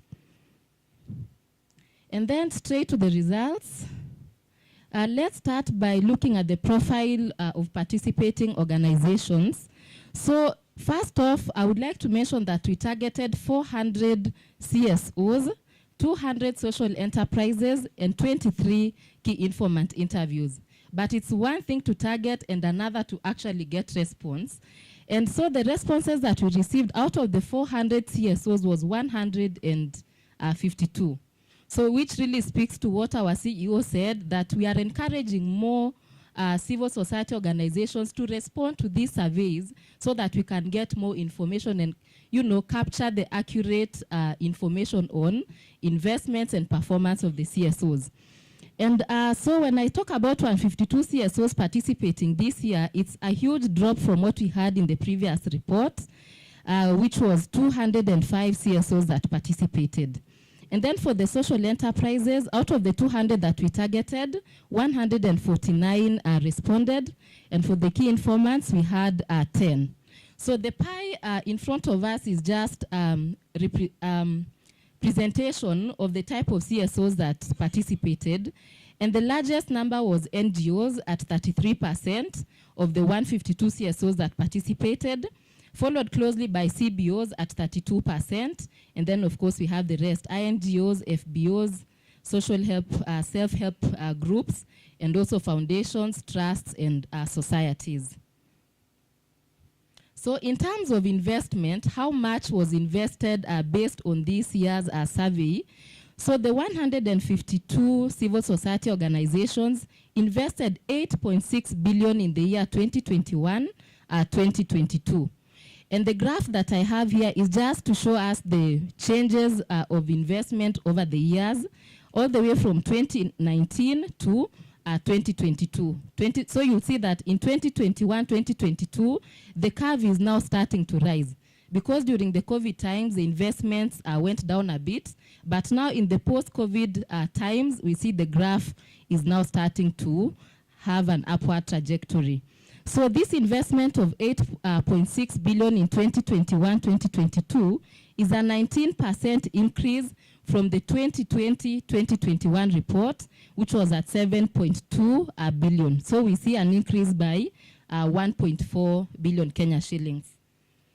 And then some of the reasons that were cited for this increase, I've already mentioned one, is that more focus is now on post-COVID-19 recovery interventions. And I'll just quote one of the key informant interviews who said, after COVID-19, there's a lot of money that was sent to support post-recovery in counties, and the period being surveyed now falls under the post-recovery period. And then another reason that was cited for this increase was that development partners are now empowering local organizations through channeling more funds to the grassroots. And I'll also read this key informant response, who said, I would say that the increase was partially due to an international development conversation that is currently underway. The discussion is around localization, whereby resources are now being directed to local organizations. And then as much as there's an increase in general of investments, I just decided to put this slide up to show that some counties had increase in investment while others had some decrease. So the red rows represent the counties that had decrease in investment, just a few. And number one, the largest, the one that had the largest decrease was Nairobi County, which decreased by 1.6 billion Kenya shillings. In the year 2020-2021, CSOs invested 3.2 billion in Nairobi County, but in the year 2021-2022, 1.5 billion has been invested in Nairobi County. I'll just use that one example for those who've decreased. And for the counties that have increased, we have 3 here, but again, there are several. I'll use the example of Samburu County, which has increased investments by 77 million shillings. So in the past year, the CSOs invested 3 million shillings, but now they've invested about 80 million Kenya shillings. And then in terms of social enterprises, we mentioned that this year we have both CSOs and social enterprises, so we separated them a bit. So almost half of the social enterprises that participated in this survey invested more than 1 million Kenya shillings in WASH and WRM. So these pie just represent the amounts invested by SEs, and as I said, about 48% invested more than 1 million shillings, followed by the blue bar, which indicates that about 30% of the SEs invested between 100,000 to 500,000 Kenya shillings. And then in terms of where the investments were done, so this is something that came up in the last report, where participants requested that we categorize where exactly are the funds being invested in. So you find that a huge chunk of the investment, which is 56%, was invested in rural parts of the country, followed by 39%, which was invested in both rural and peri-urban areas. And the funds that were channeled to specifically urban areas was only 5%. So I also thought of putting up this slide to indicate the counties that were most invested in. Just a few, 4 of them. So we have Kitui, Makueni, Meru, and Homa Bay. And somebody would ask, why these 4? Why are CSOs so invested in these 4 counties? So there are a number of reasons that the respondents gave. Number 1 is the burden of WASH and WRM in these areas. Number 2 was donor priority. And of course, number 3 is of entry and operation in these counties. And then sources of funding for these civil society organizations. So I'll go straight to the chart where you see over the years, this has been quite the trend, where external sources of funding are way more than the internal sources of funding. And Mr. Ambugo talked about this. So you see the largest or the longest bar is sources of funding from multilateral donors and UN agencies at 28.7%, followed by INGOs, and then followed closely by bilateral governments. And then from there, now that's when you find our internal sources, including the government, investing at 10.5, which is almost a third of the multilateral donor sources. So we really need to think about that. So one of the key informant interviews echoed what we've been talking about on the impact of over-reliance on donor funding. And he or she said, it's always not good to rely on external funders because they also have their own agendas. And these funds can be terminated at any given time for whatever reasons. And if that happens, over-reliance will greatly affect the WASH interventions. So we really need to think about how to move away from over-relying on external sources and see how to diversify, internal sources. So I just highlighted a few strategies or ways that we can go about this. So we can, focus on improving efficiency of WASH and WRM projects. We can also lobby for allocation of more resources by our own national government. And there's also need to prioritize WASH and WRM in the projects. And finally, there is need to eliminate corruption in the WASH and WRM sector, because even the little that is available, many a times you find that it's not properly managed because of integrity issues. And then on the institutions or facilities that are supported by these civil society organizations, these are several bars just indicating how these institutions have changed over time. Sorry. But let's focus on the red bars because these ones are for the 2021 and 2022 period. So you find that these CSOs focus more on, CSOs and SEs focus more on the general public, followed closely by schools and health facilities. So many efforts are going towards general public, schools, as well as health facilities. We're also focusing on, working with other civil society organizations and supporting government institutions. And then now let's look at investment by category. So I only put 2 bars just to see the difference in the previous year and this year. So just as it was last year, the most invested in category is water supply. Out of the total investment this year, 4.2 billion is going towards water supply. And it was followed by water and sanitation. I know we were last at a million. We are now 445 million has been invested on that. And then now the specific components that civil society organizations and the SEs are supporting. So under water supply, a lot of work, actually 105 civil society organizations out of the total said that they were investing in water supply. But you note that the total of that is more than the 157 CSOs because a number of them invest in more than one component. So some of them cut across. So examples of the water supply components that CSOs invested in was a borehole with kiosks or tap, pipeline extensions to schools or health facility, and standpipes. There are many more that you'll see in the report. So specifically on sanitation, the areas that were invested in were VIP type of toilet facilities, pour flush toilets that lead to piped water systems, septic tanks or latrine, and also investment was focused on pit latrines with slabs. On hygiene, a lot of work was done around hand washing facilities, provision of hand washing facilities, provision of soap, awareness creation on MHM, as well as provision of MHM materials. On capacity building, a lot of focus was on training on safely managed sanitation and hygiene, as well as water supply, advocacy, and good governance. So capacity building on those elements.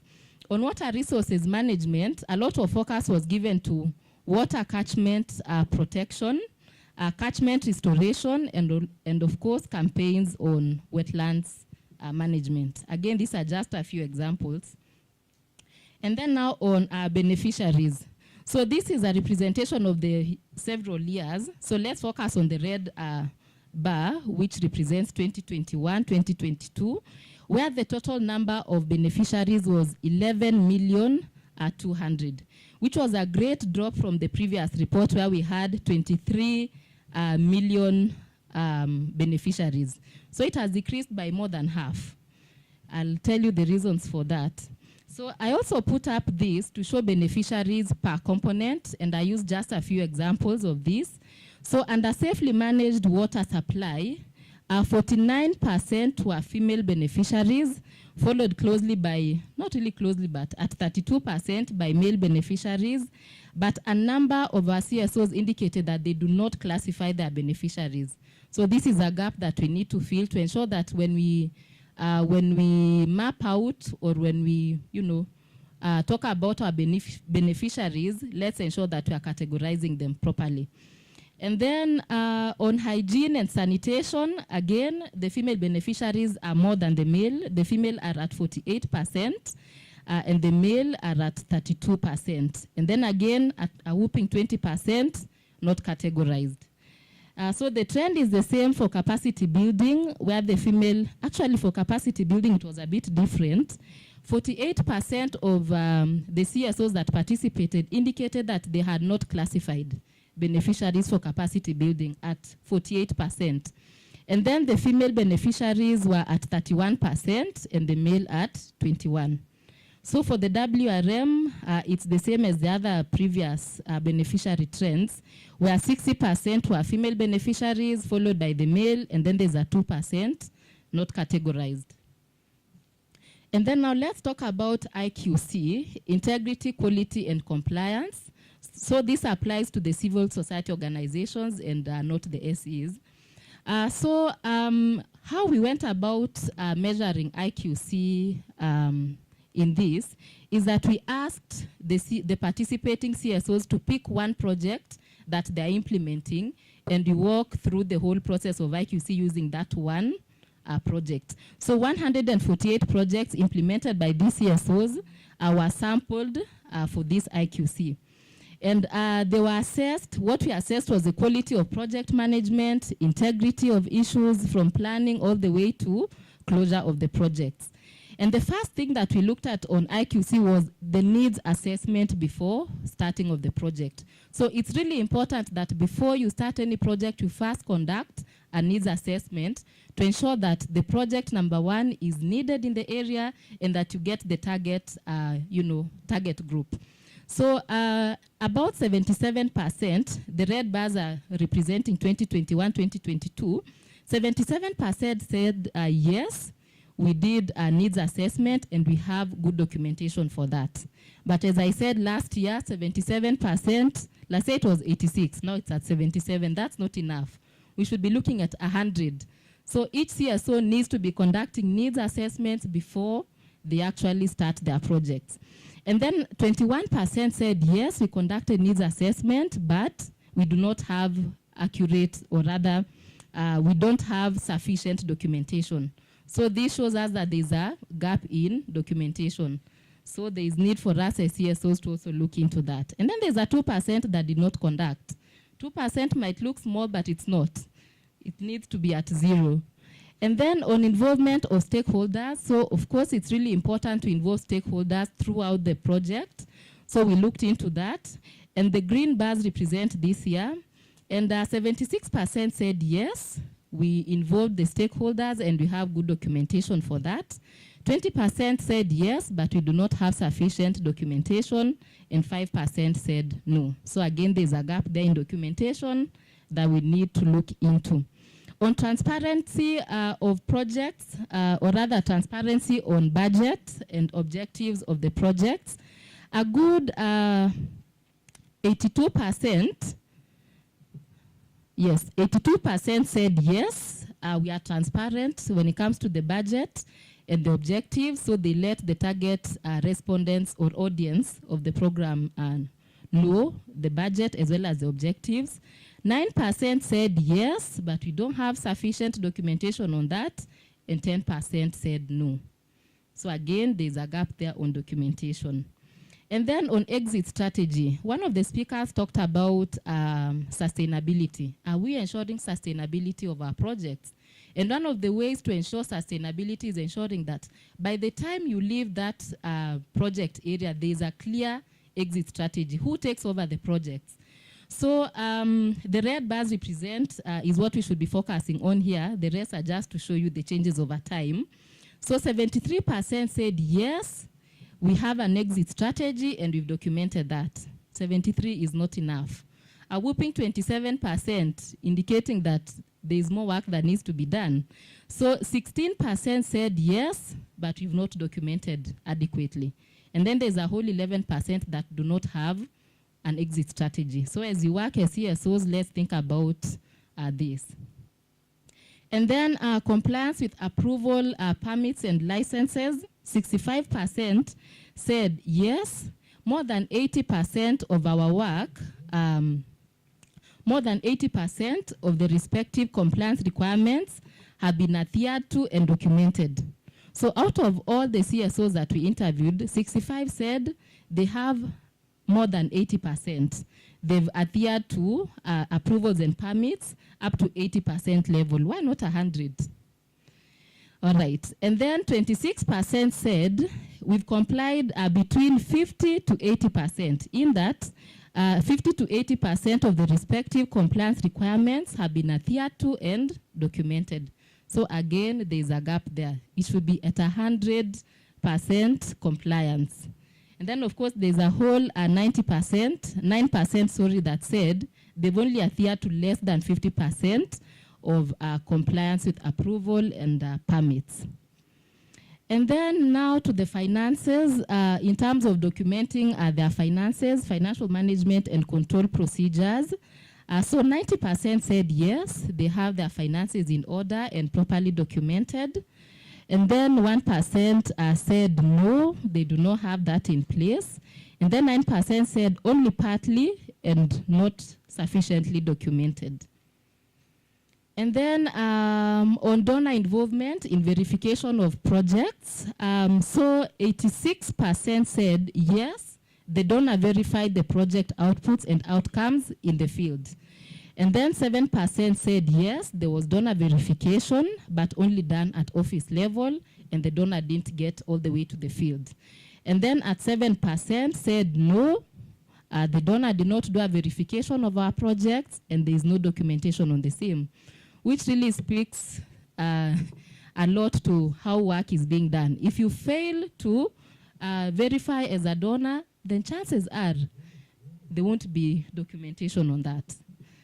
And then on operating environments for civil society organizations, in the last report, we indicated that CSOs positively reported that the work environment with government was good. There was a good relationship with government. So this year, 69.7% said yes, they have government support while doing their work. And about 30% said no, they don't have a very good support from government. And then rating the access to WASH and WRM information. So in the past years, we've also seen that issues around accessing information has been quite difficult, especially virtually or rather online. So this year, 38.8% of CSOs said it's neutral. Sometimes you find information, sometimes you don't. So access to information. And then 28% said their access to information is pretty low. And only 25% were confident and said, yes, we have access to information. And then now on alignment of CSOs to SDGs, I only picked SDG 6 for this presentation, but you'll see in the main report that we've indicated a whole number of SDGs. So SDG 6.1, you realize that the most invested in component was water supply. So that indicates how compliant we are or how much we are aligned to SDG goal number 6, and specifically 6.1. And then I think I'd already talked about the specific components or areas that CSOs invested in, but I can just add a few. Under 6.1, there were investments around watershed empowerment, empowerment of citizens, there was water quality testing and all that. And then 6.2, so this one was the second most invested in, whereas 27% of CSOs invested in 6.2. And some of the areas that CSOs focused on was ending open defecation through CLTS approach, construction of sanitation facilities, among others. And then 6.3, 89.9%, which is 137 CSOs, and 129 SEs supported water quality interventions, which included a decreasing proportion of untreated wastewater. So that was just a glimpse of it. And then now on impacts of COVID-19 on the works of CSOs and social enterprises. So let's focus on the red bars. So the main problem, or rather the area that was most affected was finances. So there were a lot of financial stress at 74.3%. And then closure of operations as a result of COVID, a number of operations were closed. And then there were also layoffs of the human resource. So this cut across both CSOs and SEs. And then just a little more on the SEs. Actually, this one was on CSOs. So for the social enterprises, financial stress was also the most impacted at 47%. And then, so that's it on the results. I've made it very brief, but no matter how good a study is, there are always limitations. So I've just highlighted 2 of them. And the first one is that total investment in WASH by counties was difficult to obtain. So this is the issue of data. So finding data was quite difficult because you find that a number of, in several counties, budgetary allocation is across several departments, including departments of water, sanitation, agriculture. So it was a bit difficult to get the information. And so to mitigate that, we did a lot of cross-referencing just to ensure that the data we obtained was accurate. So what are we saying? In conclusion, there was an increase in investment by CSOs in WASH and WRM, which was attributed to the post-COVID recovery interventions. And then the resumption of routine programming resulted in funds being channeled towards WASH and WRM interventions that had been relegated during the disease period. And lastly, most CSOs assessed target groups' needs, considered stakeholders to include in projects, found best suited projects by examining context, and were open about their project budgets and goals. And of course, they had an exit strategy. So now to the recommendations. So we have recommendations for CSOs, we have recommendations for government, and then action, of course, action points for KEWASNET. So for CSOs, this can't be emphasized enough. Let's move away from over-reliance on external sources of funding. Number 2, there is need to strengthen IQC by ensuring that key project management practices are incorporated in our program straight from the beginning to implementation to exit of the programs. And then there is need to accelerate the achievement of SDGs by rethinking and redesigning WASH and WRM projects to be responsive to the SDGs. And then recommendations for government, both national and county. So most projects covered in the study were implemented in rural areas, which might indicate that there is a gap. There is a suboptimal investment by county and national governments in this location.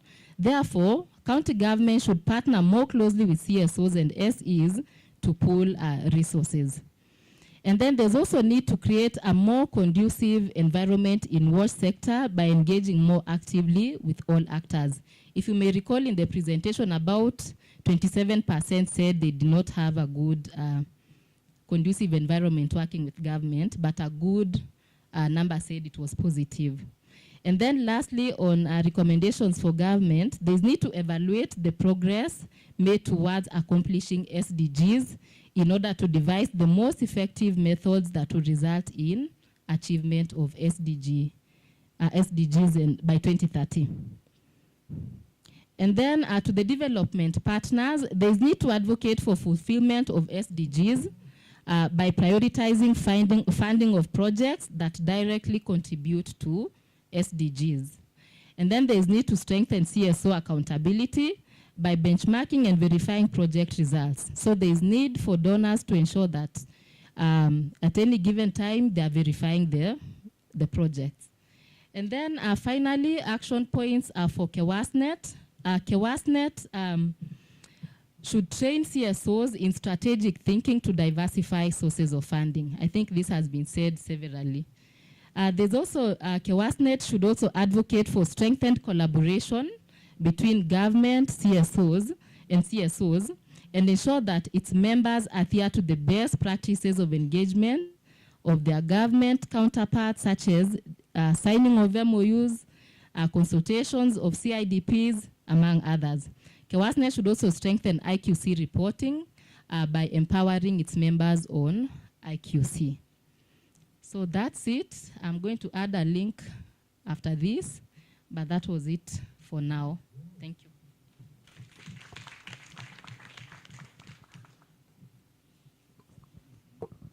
Yeah, thank you so much, Joan. I think straight away we will go and maybe pick some 2 or 3 questions, areas of clarification. and then we will be very ready to launch this particular report. I can see 1, 2, 3, this table. Let's go. I will not ask questions. I think the report has been pretty good.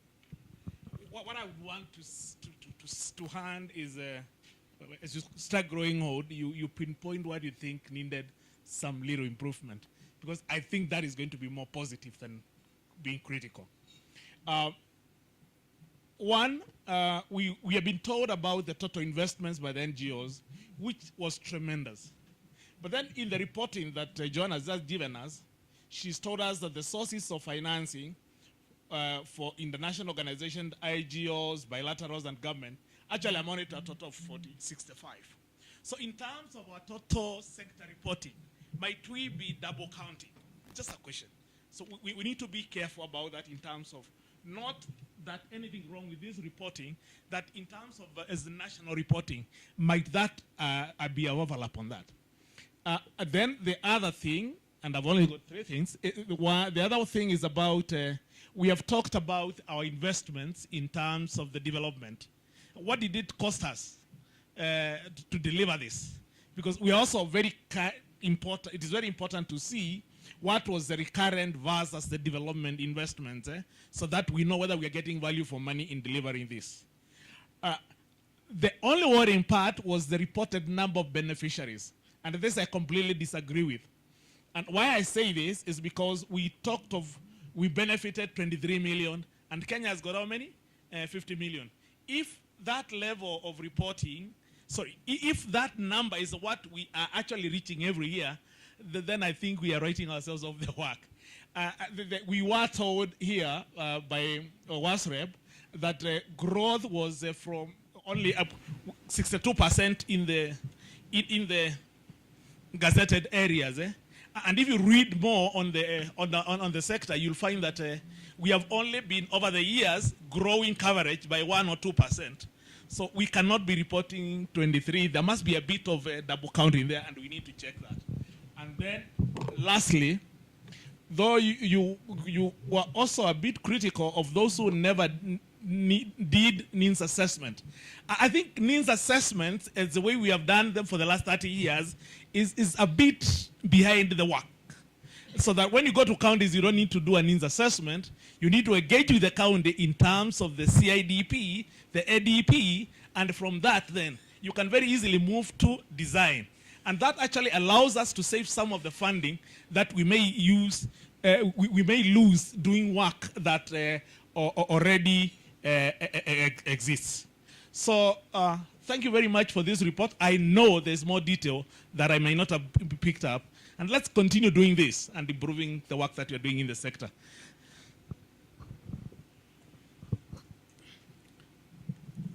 Thank you very much. Just to pick up from the last point on beneficiaries, as we talk about the numbers and the different issues around water, supply, wash, the sanitation, there's always likelihood of one person benefiting more than once, as CEO's report. So as you give us the numbers here, is that approximate number is exact, or that is the numbers they have?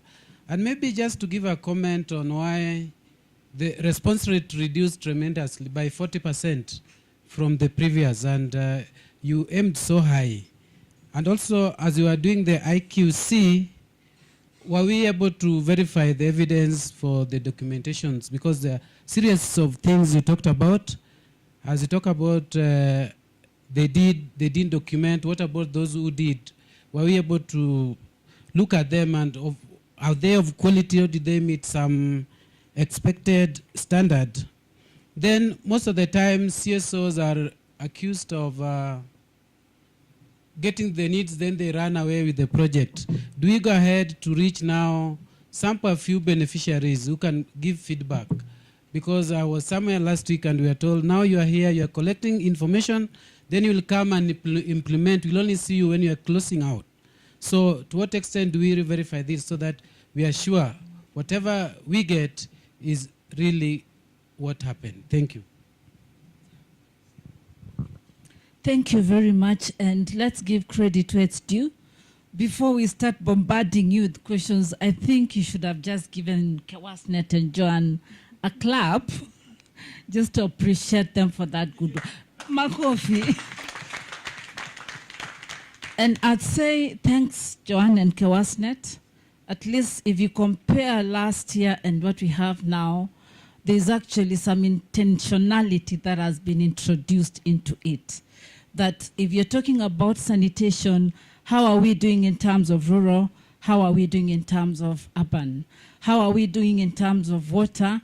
How are we doing in terms of sanitation? Yes, we are taking on a mandate called sanitation. And unless we are intentional, then we are not going to achieve it. So I really want that in the recommendations and the actions that Kewasnet is actually taking, there has to be intentionality, focusing and cutting across all the levels. The national government, the county government, in terms of the budgetary allocations, monitoring those budgetary allocations, how are we responding to the mandate of sanitation? Because if we don't do, and then we will actually be just doing business as usual. And then some emerging trends are actually around the social inclusion. And it saddens me because this is something that we are just by the way, and yet we are going with the tagline of leaving no one behind. So who is this we are saying leaving no one behind?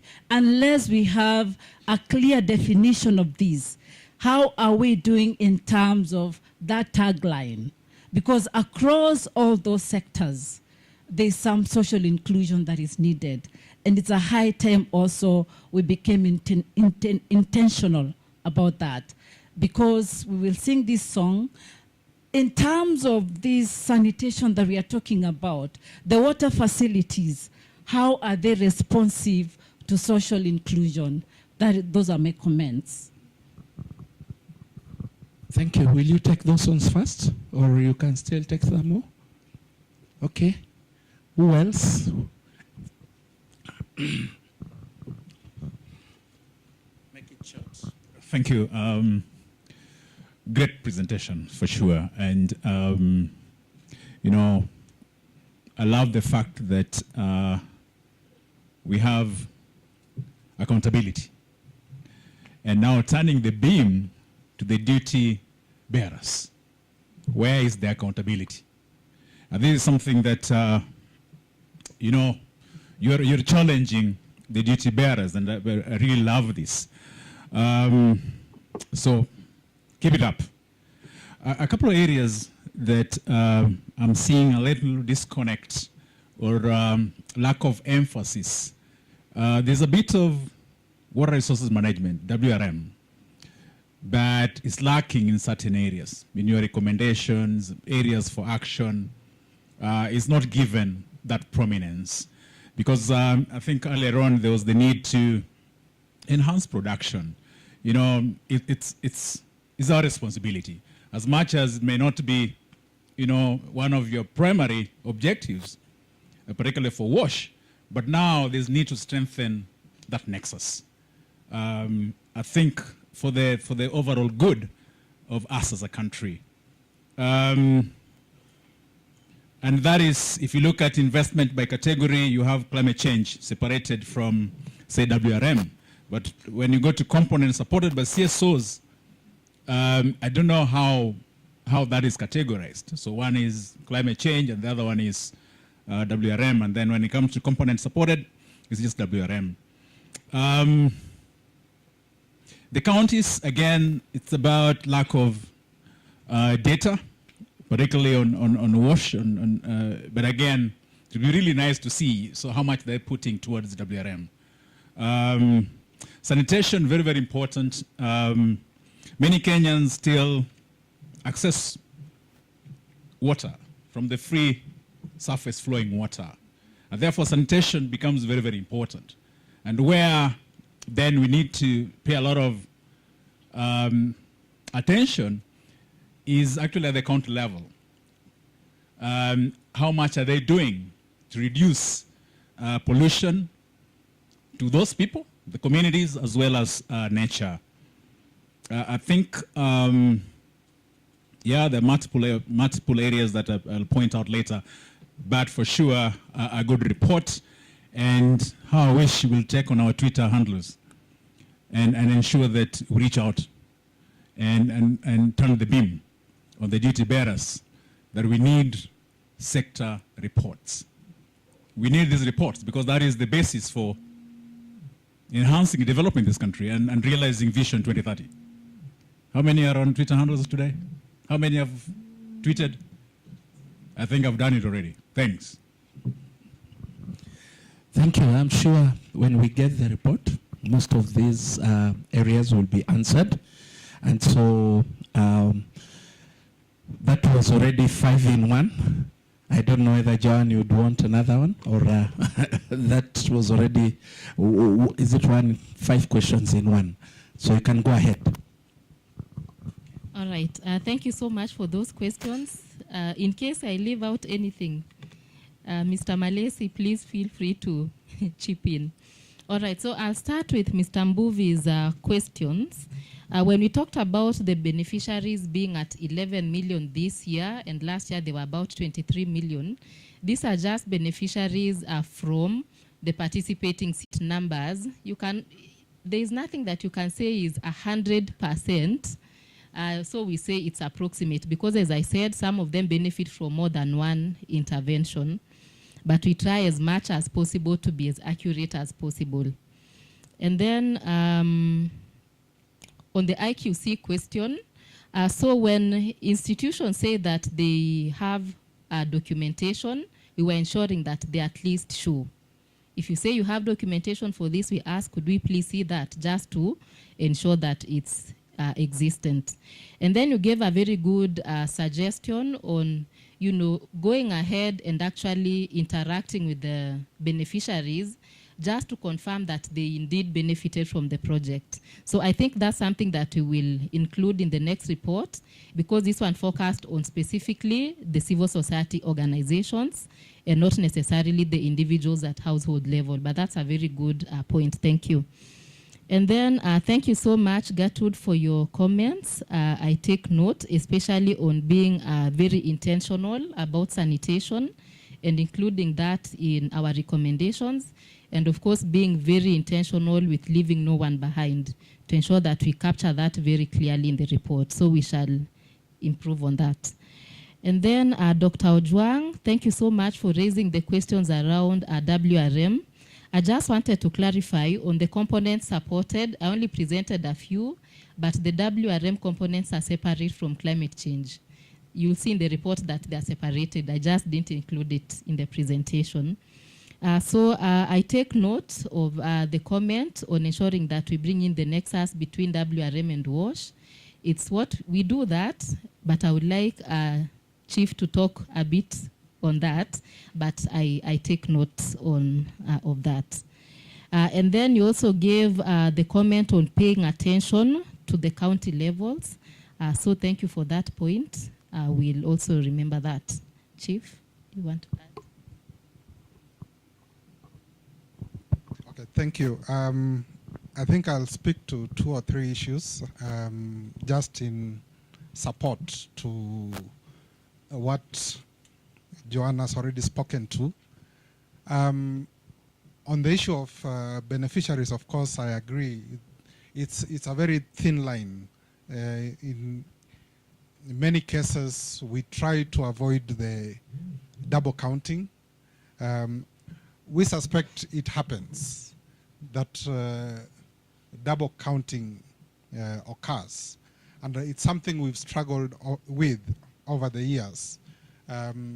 One, between the components we are reporting in, but also in terms of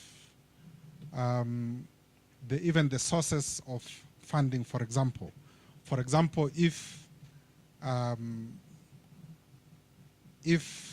an organization reports that its funder is CHAOSNet, and CHAOSNet reports that its funder is, say, USAID. So isn't there double reporting at some point?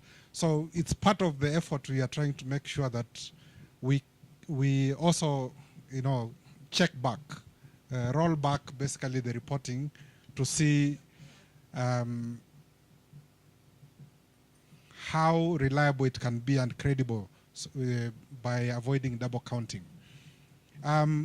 Second thing is around the issue of the nexus. Of course, one value that we get out of this report is to clearly highlight the challenge in investment in WRM. And we can already see, we are talking about 446 million thereabouts, when WASH is 5 billion. So there is a clear disparity between the different sectors. But as the CEO ASPA spoke about it in the morning, that there is need to think round, wholesome, that there is no WASH without WRM. If you don't protect the source, you don't deliver the product. And that is why, even with Dr. Ojwang, we are working on a program called Catchment to Tap, trying to look at the entire chain from source to the delivery at the tap. But it is not just us. It has to be much more deliberate. It has to be all of us doing it. And climate change is becoming, one of the key focus areas in the work of civil society. And it is an opportunity, in my opinion, to provide ground for building the nexus. Because when we are talking about adaptation to climate change in the water and sanitation sector, you have to look at the cross-section of source to usage. I think the other issue was, yeah? Oh, that was it. Okay, thank you. Thank you so much. If you don't mind, Patrick Alub would like to move to the next stage so that we launch this particular report, and then we'll also have time later on maybe for one or two other questions. Is that okay? Okay? You'll get it, you read it deeper, and then again you can still pose the questions to us, because we still have more other, we need to launch the report. I think that becomes very important for us. Yeah, so makofi kwa Joan na Kewasnet for the work that they have done, and even you for the good work that you've been able to do, even to add to that particular report. And so we are quite happy, delighted, to have Mheshimiwa here with us. This is Mama Nairobi. For all of you who know her, I think she is representing. You guys really know how to do things classy. It takes me to my Azimio days. Okay, so let me get the protocols out of the way. We've got Willie Sombai, the CEO, Water Services Trust Fund. We've got Malesi Shivaji, the CEO, Kewesnet. Penda Torin, Denisham People Aid, who's joining us virtually. Partners of Kewesnet. Representatives of government agencies and civil societies, ladies and gentlemen, good afternoon. Do you know, water is life, huh? And all of you here, with what you do from your respective organizations, the passion that you have, for water and sanitation, and the dignity that it should be delivered with. Do whatever it is. Don't neglect the things that should really matter. Once you take care of you, you'll be able to take care of everything else.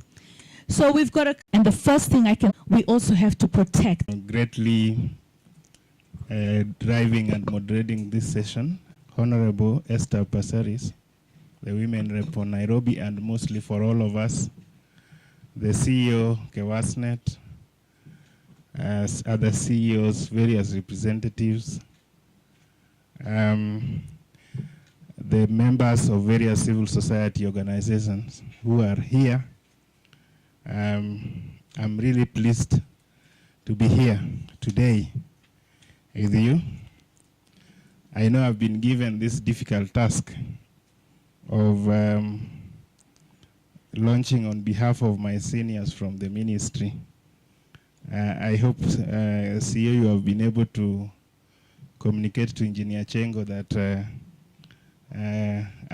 you have graciously given me this role on his behalf so that I don't get a letter immediately I'm back to the office. So thank you very much. By name, my name is Willie Sombai. I'm the CEO of Water Sector Trust Fund, having been there now for the last 8 years. I know there has been a lot of talk about CSOs being cartels. I am made from that cloth. I've worked for 25 years, 13 or 14 of which have been in the NGO sector. So I more or less speak the same language. And when Annabelle talked about those who have moved from NGOs to government like us, who are now become bureaucrats in the government, but having honed their skills in the mostly NGO sector, but we are operating in the same space. So I think my initial understanding of CSOs, I know Annabelle really tried to explain, but the simplest definition I was given is that there is government on this side, there is the people on the right side. What is here in between the people and the government is the CSOs. So we can count a number of institutions that operate in that space. I had earlier been invited to speak on my capacity as the CEO of Trust Fund. So I will be saying a little more things about my institution. And then I will also say one or two things. Financing, and of course quality management in terms of monitoring and evaluation. And I wouldn't want to go back. There was a lot of information that I had prepared in terms of opportunities for CSOs, but maybe opportunities for investments for CSOs, but maybe I won't delve into that because of time. As we are all aware, the ministry's role after Water Act 2002 was assented to is mostly issue of policy formulation and coordination of activities, and also the institutions which are within the ministry. Before that, we know that the ministry was the regulator, the ministry was the financier, the ministry was the policy formulator. But with the advent of Water Act 2002 and also emphasized in Water Act 2016, there is more specialization, and the institutional architecture within the ministry is very clear in terms of what each of the institutes have now been pre-qualified for further considerations or in the next steps. The ministry has also the water and sanitation policies, some of which are in draft. At the ministry, we also give very clear guidelines on the MTPs, the medium-term plans, and MTEFs, medium-term expenditure frameworks. These are some of the government policies and documents which I think are very critical, because they also give some roles and activities that can be done by the civil society organizations. They do recognize the role that is being played by the civil society organizations, and I think we were very impressed by the presentation there was an aspect of compliance. When we talk about compliance in the report, it is compliance basically to government regulations, which we thought was interesting at almost, was it 70% or something like that. So we do appreciate the role that is played, more or less complementary role which is being played by CSOs in terms of making sure that the Kenyan population get the services that they deserve to get. Coming back to the function today, away from the policies and the guidelines, of course we also know what the Constitution of Kenya provides for in terms of the human rights, progressive rights to access to clean and potable water. The function today is actually to launch the voice. From where I stand, having also been in the NGO sector, when you talk about voice, the literal meaning is that there are some people who don't have a voice. And from where you are, you want to give them a voice. You want to make sure those underserved, those marginalized, and the Kenyan populations who don't have a voice are given a voice. But this voice is being given through service delivery. So I want to say that we are very much appreciative the role that KEWASNET is playing in the water sector space, sanitation space, in terms of having, how many organizations have these documents? I think for me that was the first fundamental thing when I saw the presentation being done by Joan. It has been very good as a first step. And this is the 9th edition, so with a simple arithmetic, so there are 9 editions which have been done, which is a significant effort. And there is also lots of resources which is being utilized to have this. We do appreciate at WSTF, if I may say, we have well recognized the importance of KEWASNET. We have a working MOU or framework for cooperation with WASNET, and the obligation that I had to be here. I didn't plan to be here longer than 11, but having the respect for the MOU and of course the CEO, I was convinced that I better stay so that we do this together. So over time we have worked with KEWASNET. Somebody cited that the last time we got the sector report was in 2016. And that time we partnered with KEWASNET and other entities like KMT then. County of Homa Bay has 15 NGOs working. What if those NGOs are in one division like Rihanna, where I come from? So those are some of the sources. But I like the assurance that we have gotten from the CEO of KEWASNET in terms of how they are dealing with it.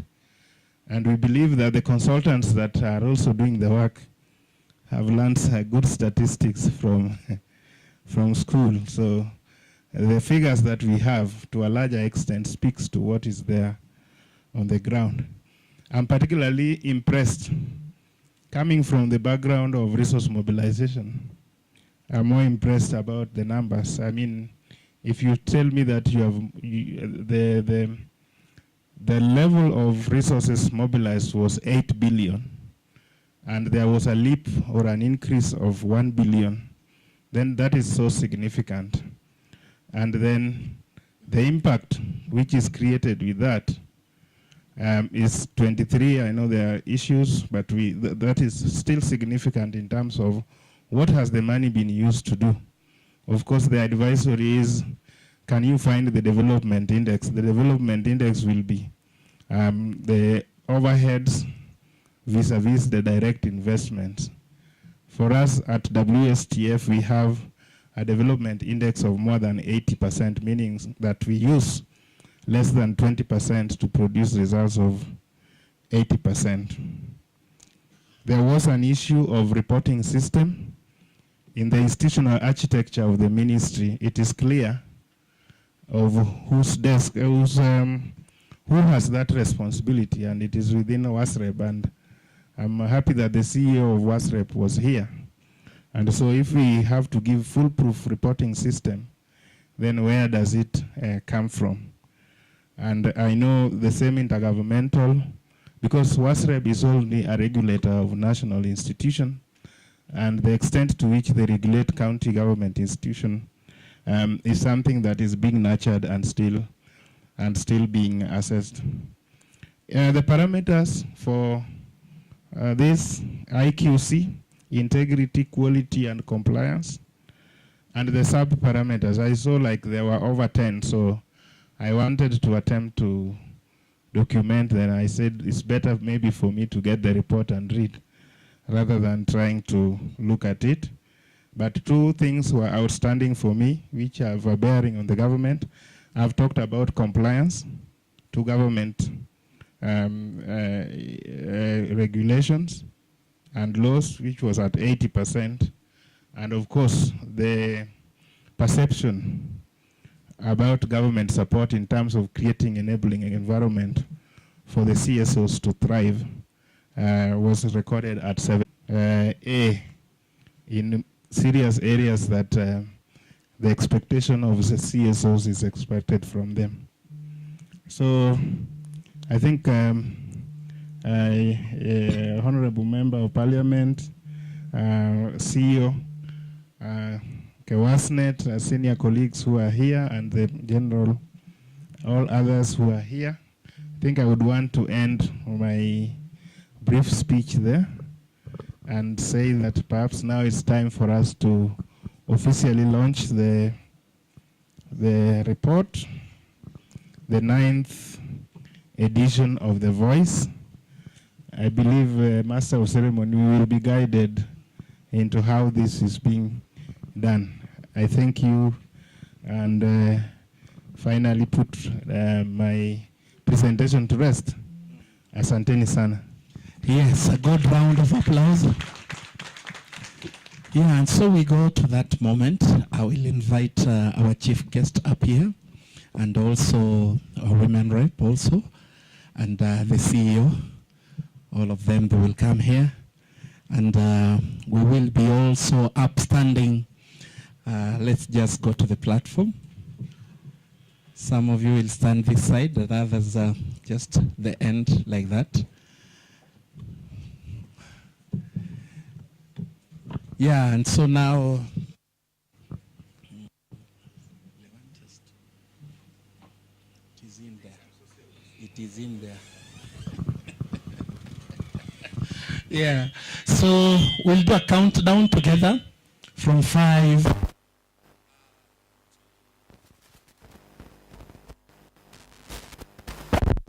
to 1.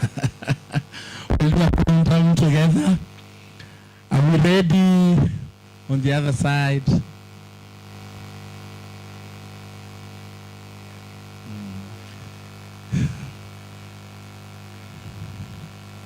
Okay. Kama hukufundishwa kuhesabu reverse, leo uko kwa mtihani. Okay, let's go. 5, 4, 3, 2, 1. There we are, Makofi. A good round of applause, a good round of applause as we launch the CSO report Voice 2021, 2022. Makofi mazuri. It's not yet. Kindly, let me hear you with a round of applause. Yes, there we are. Thank you, thank you, thank you, thank you. Are you already tired? Come on. Let me hear good claps. Yes, yes. Thank you so much. So, thank you so much. There we are. That is the report that we have. Voice 2021, 2022. Yes, there we are. Good photos for that. Nice. Thank you so much. Do we have any steering committee members here? Any steering committee, kindly just come on top so that we also get some photos with this steering committee. Any steering committee member, please?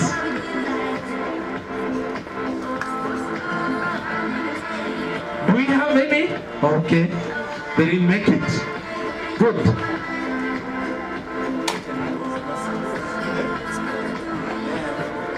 The CEOs that are here kindly can join us. Tobias Omfoko can join us for the snap with this. Kindly, the CEOs that are here, CEO Florence, you are here. Yes, Sabine Don, Bwana Moses, welcome. Yes, yes, yes. Bwana movie, we can leave you out. Yes, so that and be able to get a good photo with this.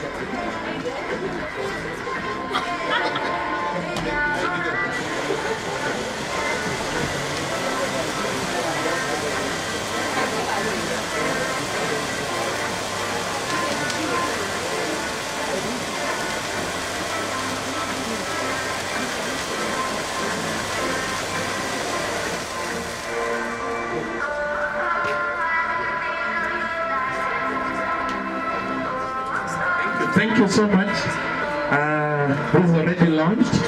I am sure we are going to be given the link.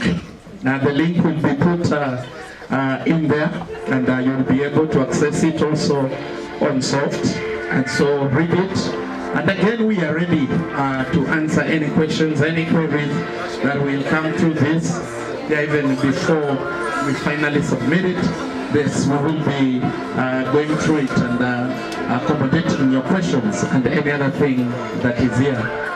DJs usually introduce themselves 100 times. DJ so-and-so, DJ so-and-so, and we never complain. So the MC is introducing himself for the last time after being introduced to the chief guest again. So my name is Patrick Alube, and with this I would like to welcome the person I want to welcome is also going out. We can have our seats as we wait for the CEO to come back, and then after that, then we'll have our closing remarks. Actually, this is work in progress, and we are so happy with how far we have gone. As you've heard, this is the 8th edition, and last year we are quite excited because we were 205 that were able to report. This time is a bit low.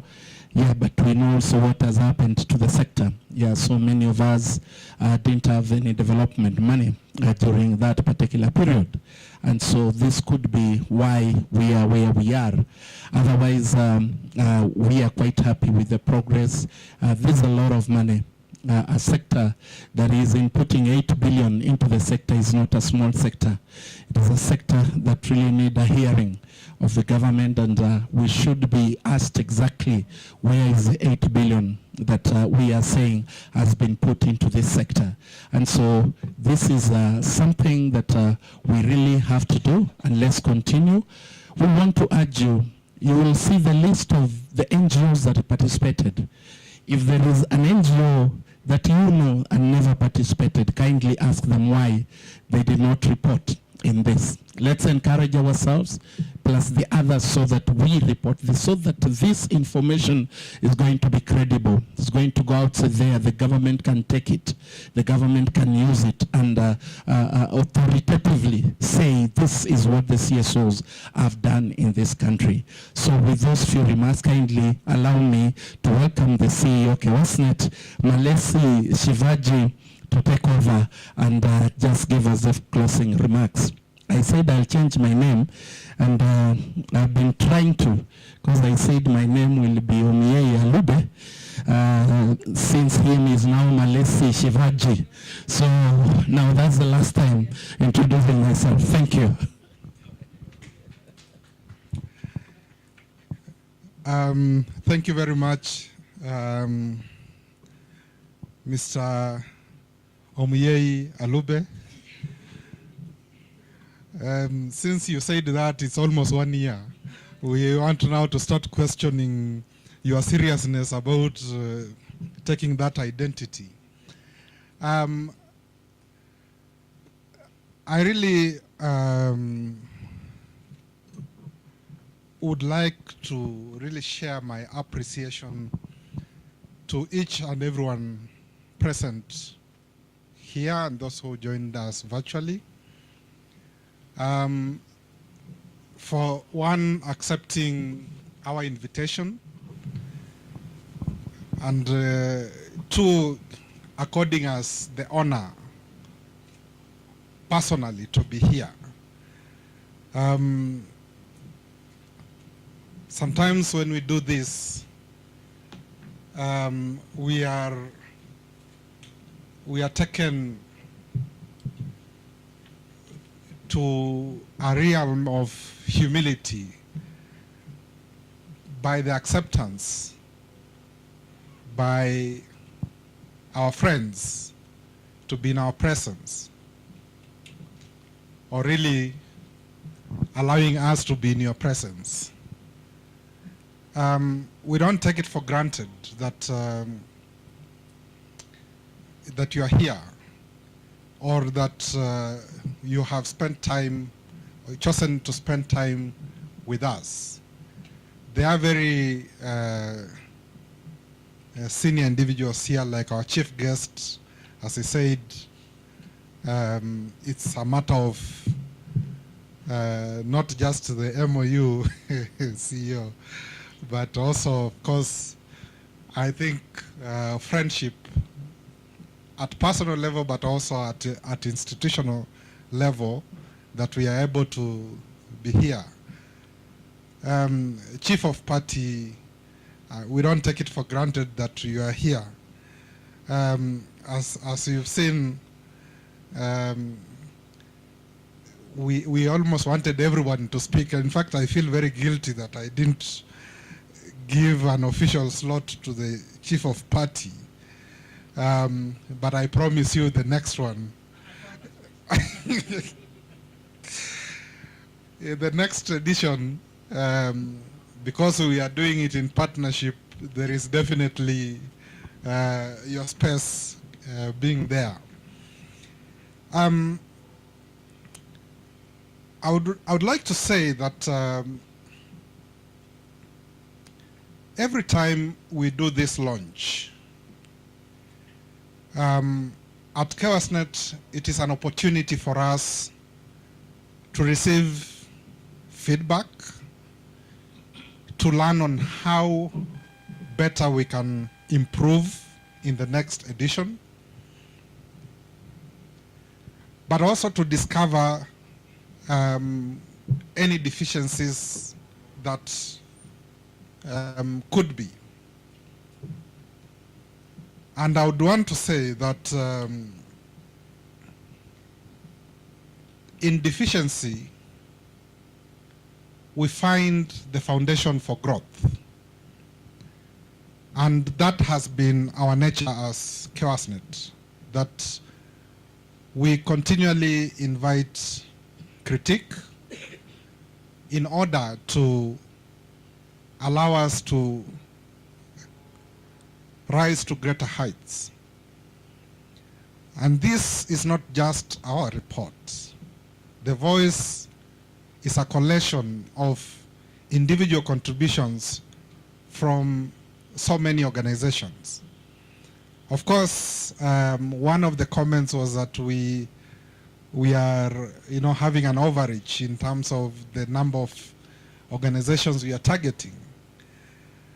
But I would just want to say that ultimately, just the way we want every agency of government to report, just the way we want every sector institution to report, so do we, as civil society, want to have every single non-state actor reporting. And therefore, even when we targeted 400, ultimately in the new edition, we'll probably target 450. We'll keep on rising and raising the bar, raising the ambition. Because eventually, the credibility of this report and the completeness of this report is in it reflecting and accommodating every contribution from civil society actors.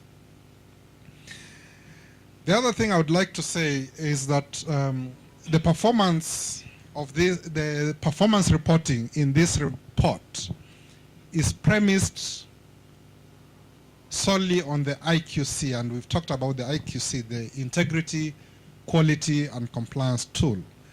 And in our first ever report in 2015, we never had the IQC. And the audience in such a sitting questioned our report and asked us, why are you calling this the CSO performance report? You should call it the CSO contribution report. And we took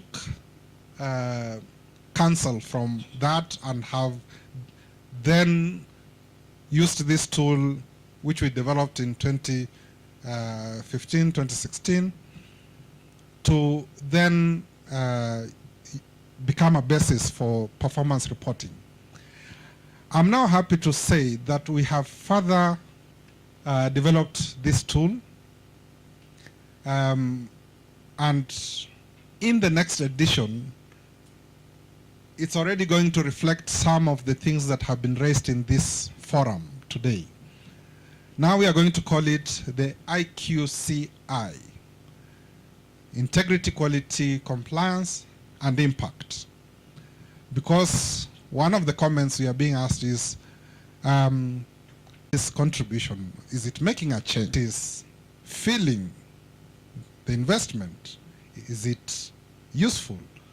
So there is going to be another layer that we see out of this process, and we are hoping that then it will give us a better reflection, including answering some of the questions on beneficiaries, because then you are targeting the element of impact that is targeted.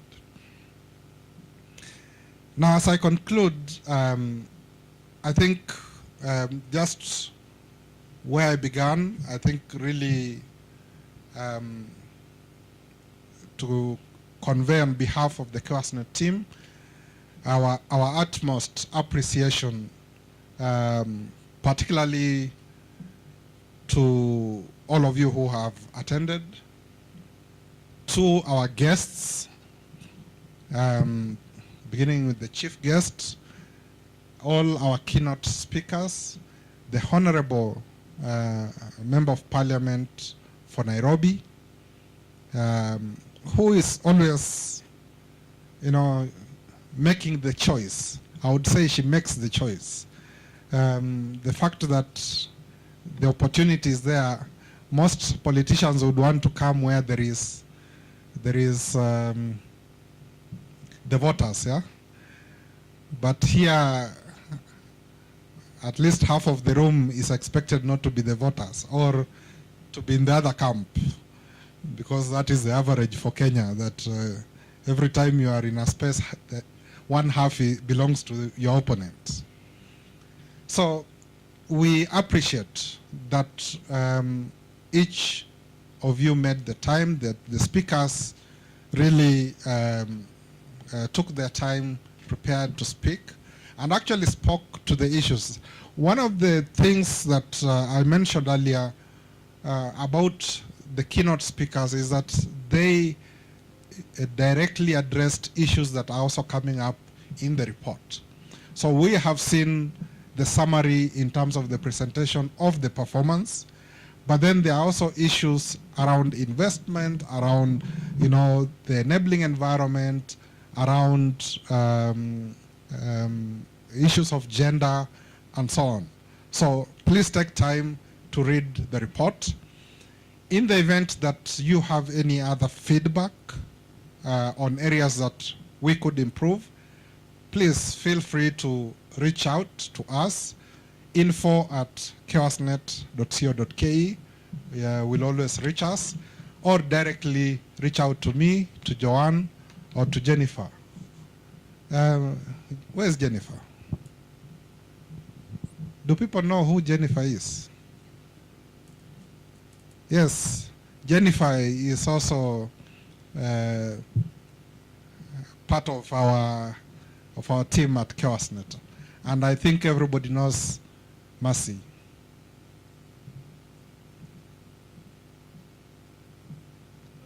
Mercy.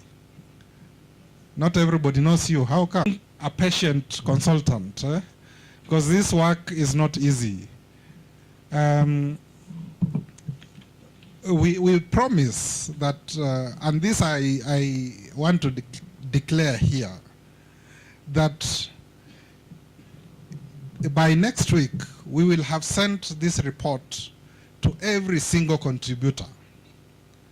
Every single contributor or non-contributor, as long as they were contacted, as long as you have their contacts, we would like the contributors to have the result. And this has been our commitment. We did this with the last report. But we know that some of the people who are not reporting are saying that they are unhappy that we don't reach out. We don't give feedback. They don't know what happens with their contribution.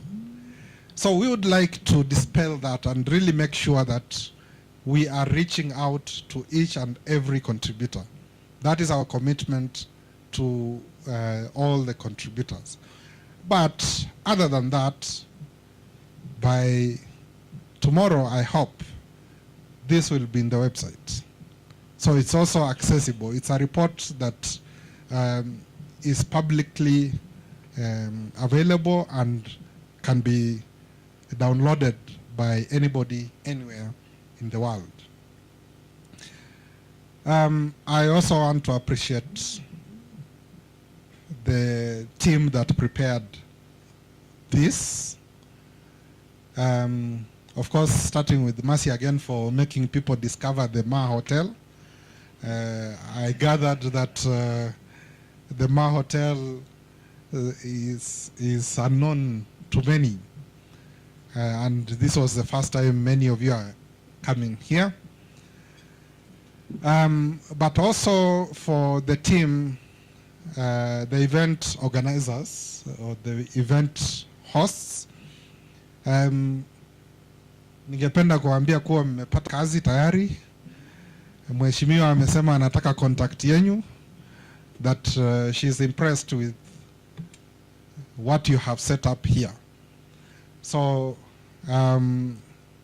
we will make sure that we help you get that gig so that next time you give us a discount. Yeah, so I want to hand back to the MC to just close with whoever can pray for us. But I would imagine that there is a team that wants to speak to a few of us in that setup there. So please don't run away if you are called upon. Asanteni sana, God bless you, and see you in the next edition of the launch.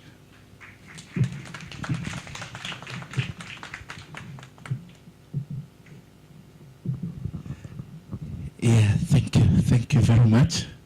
Makofi mazuri ya final. Yeah, thank you so much. I think we will be able to finish at that and request one participant again to close for us with a word of prayer as we are invited for lunch. I think we have lunch at the restaurant. So for those ones who are not coming in for the interviews, karibuni kule kwa maankuli ya mchana. Asante sana. Anyone to close for us? The word of prayer. Naangalia. Nikikuangalia sana ujue ni wewe.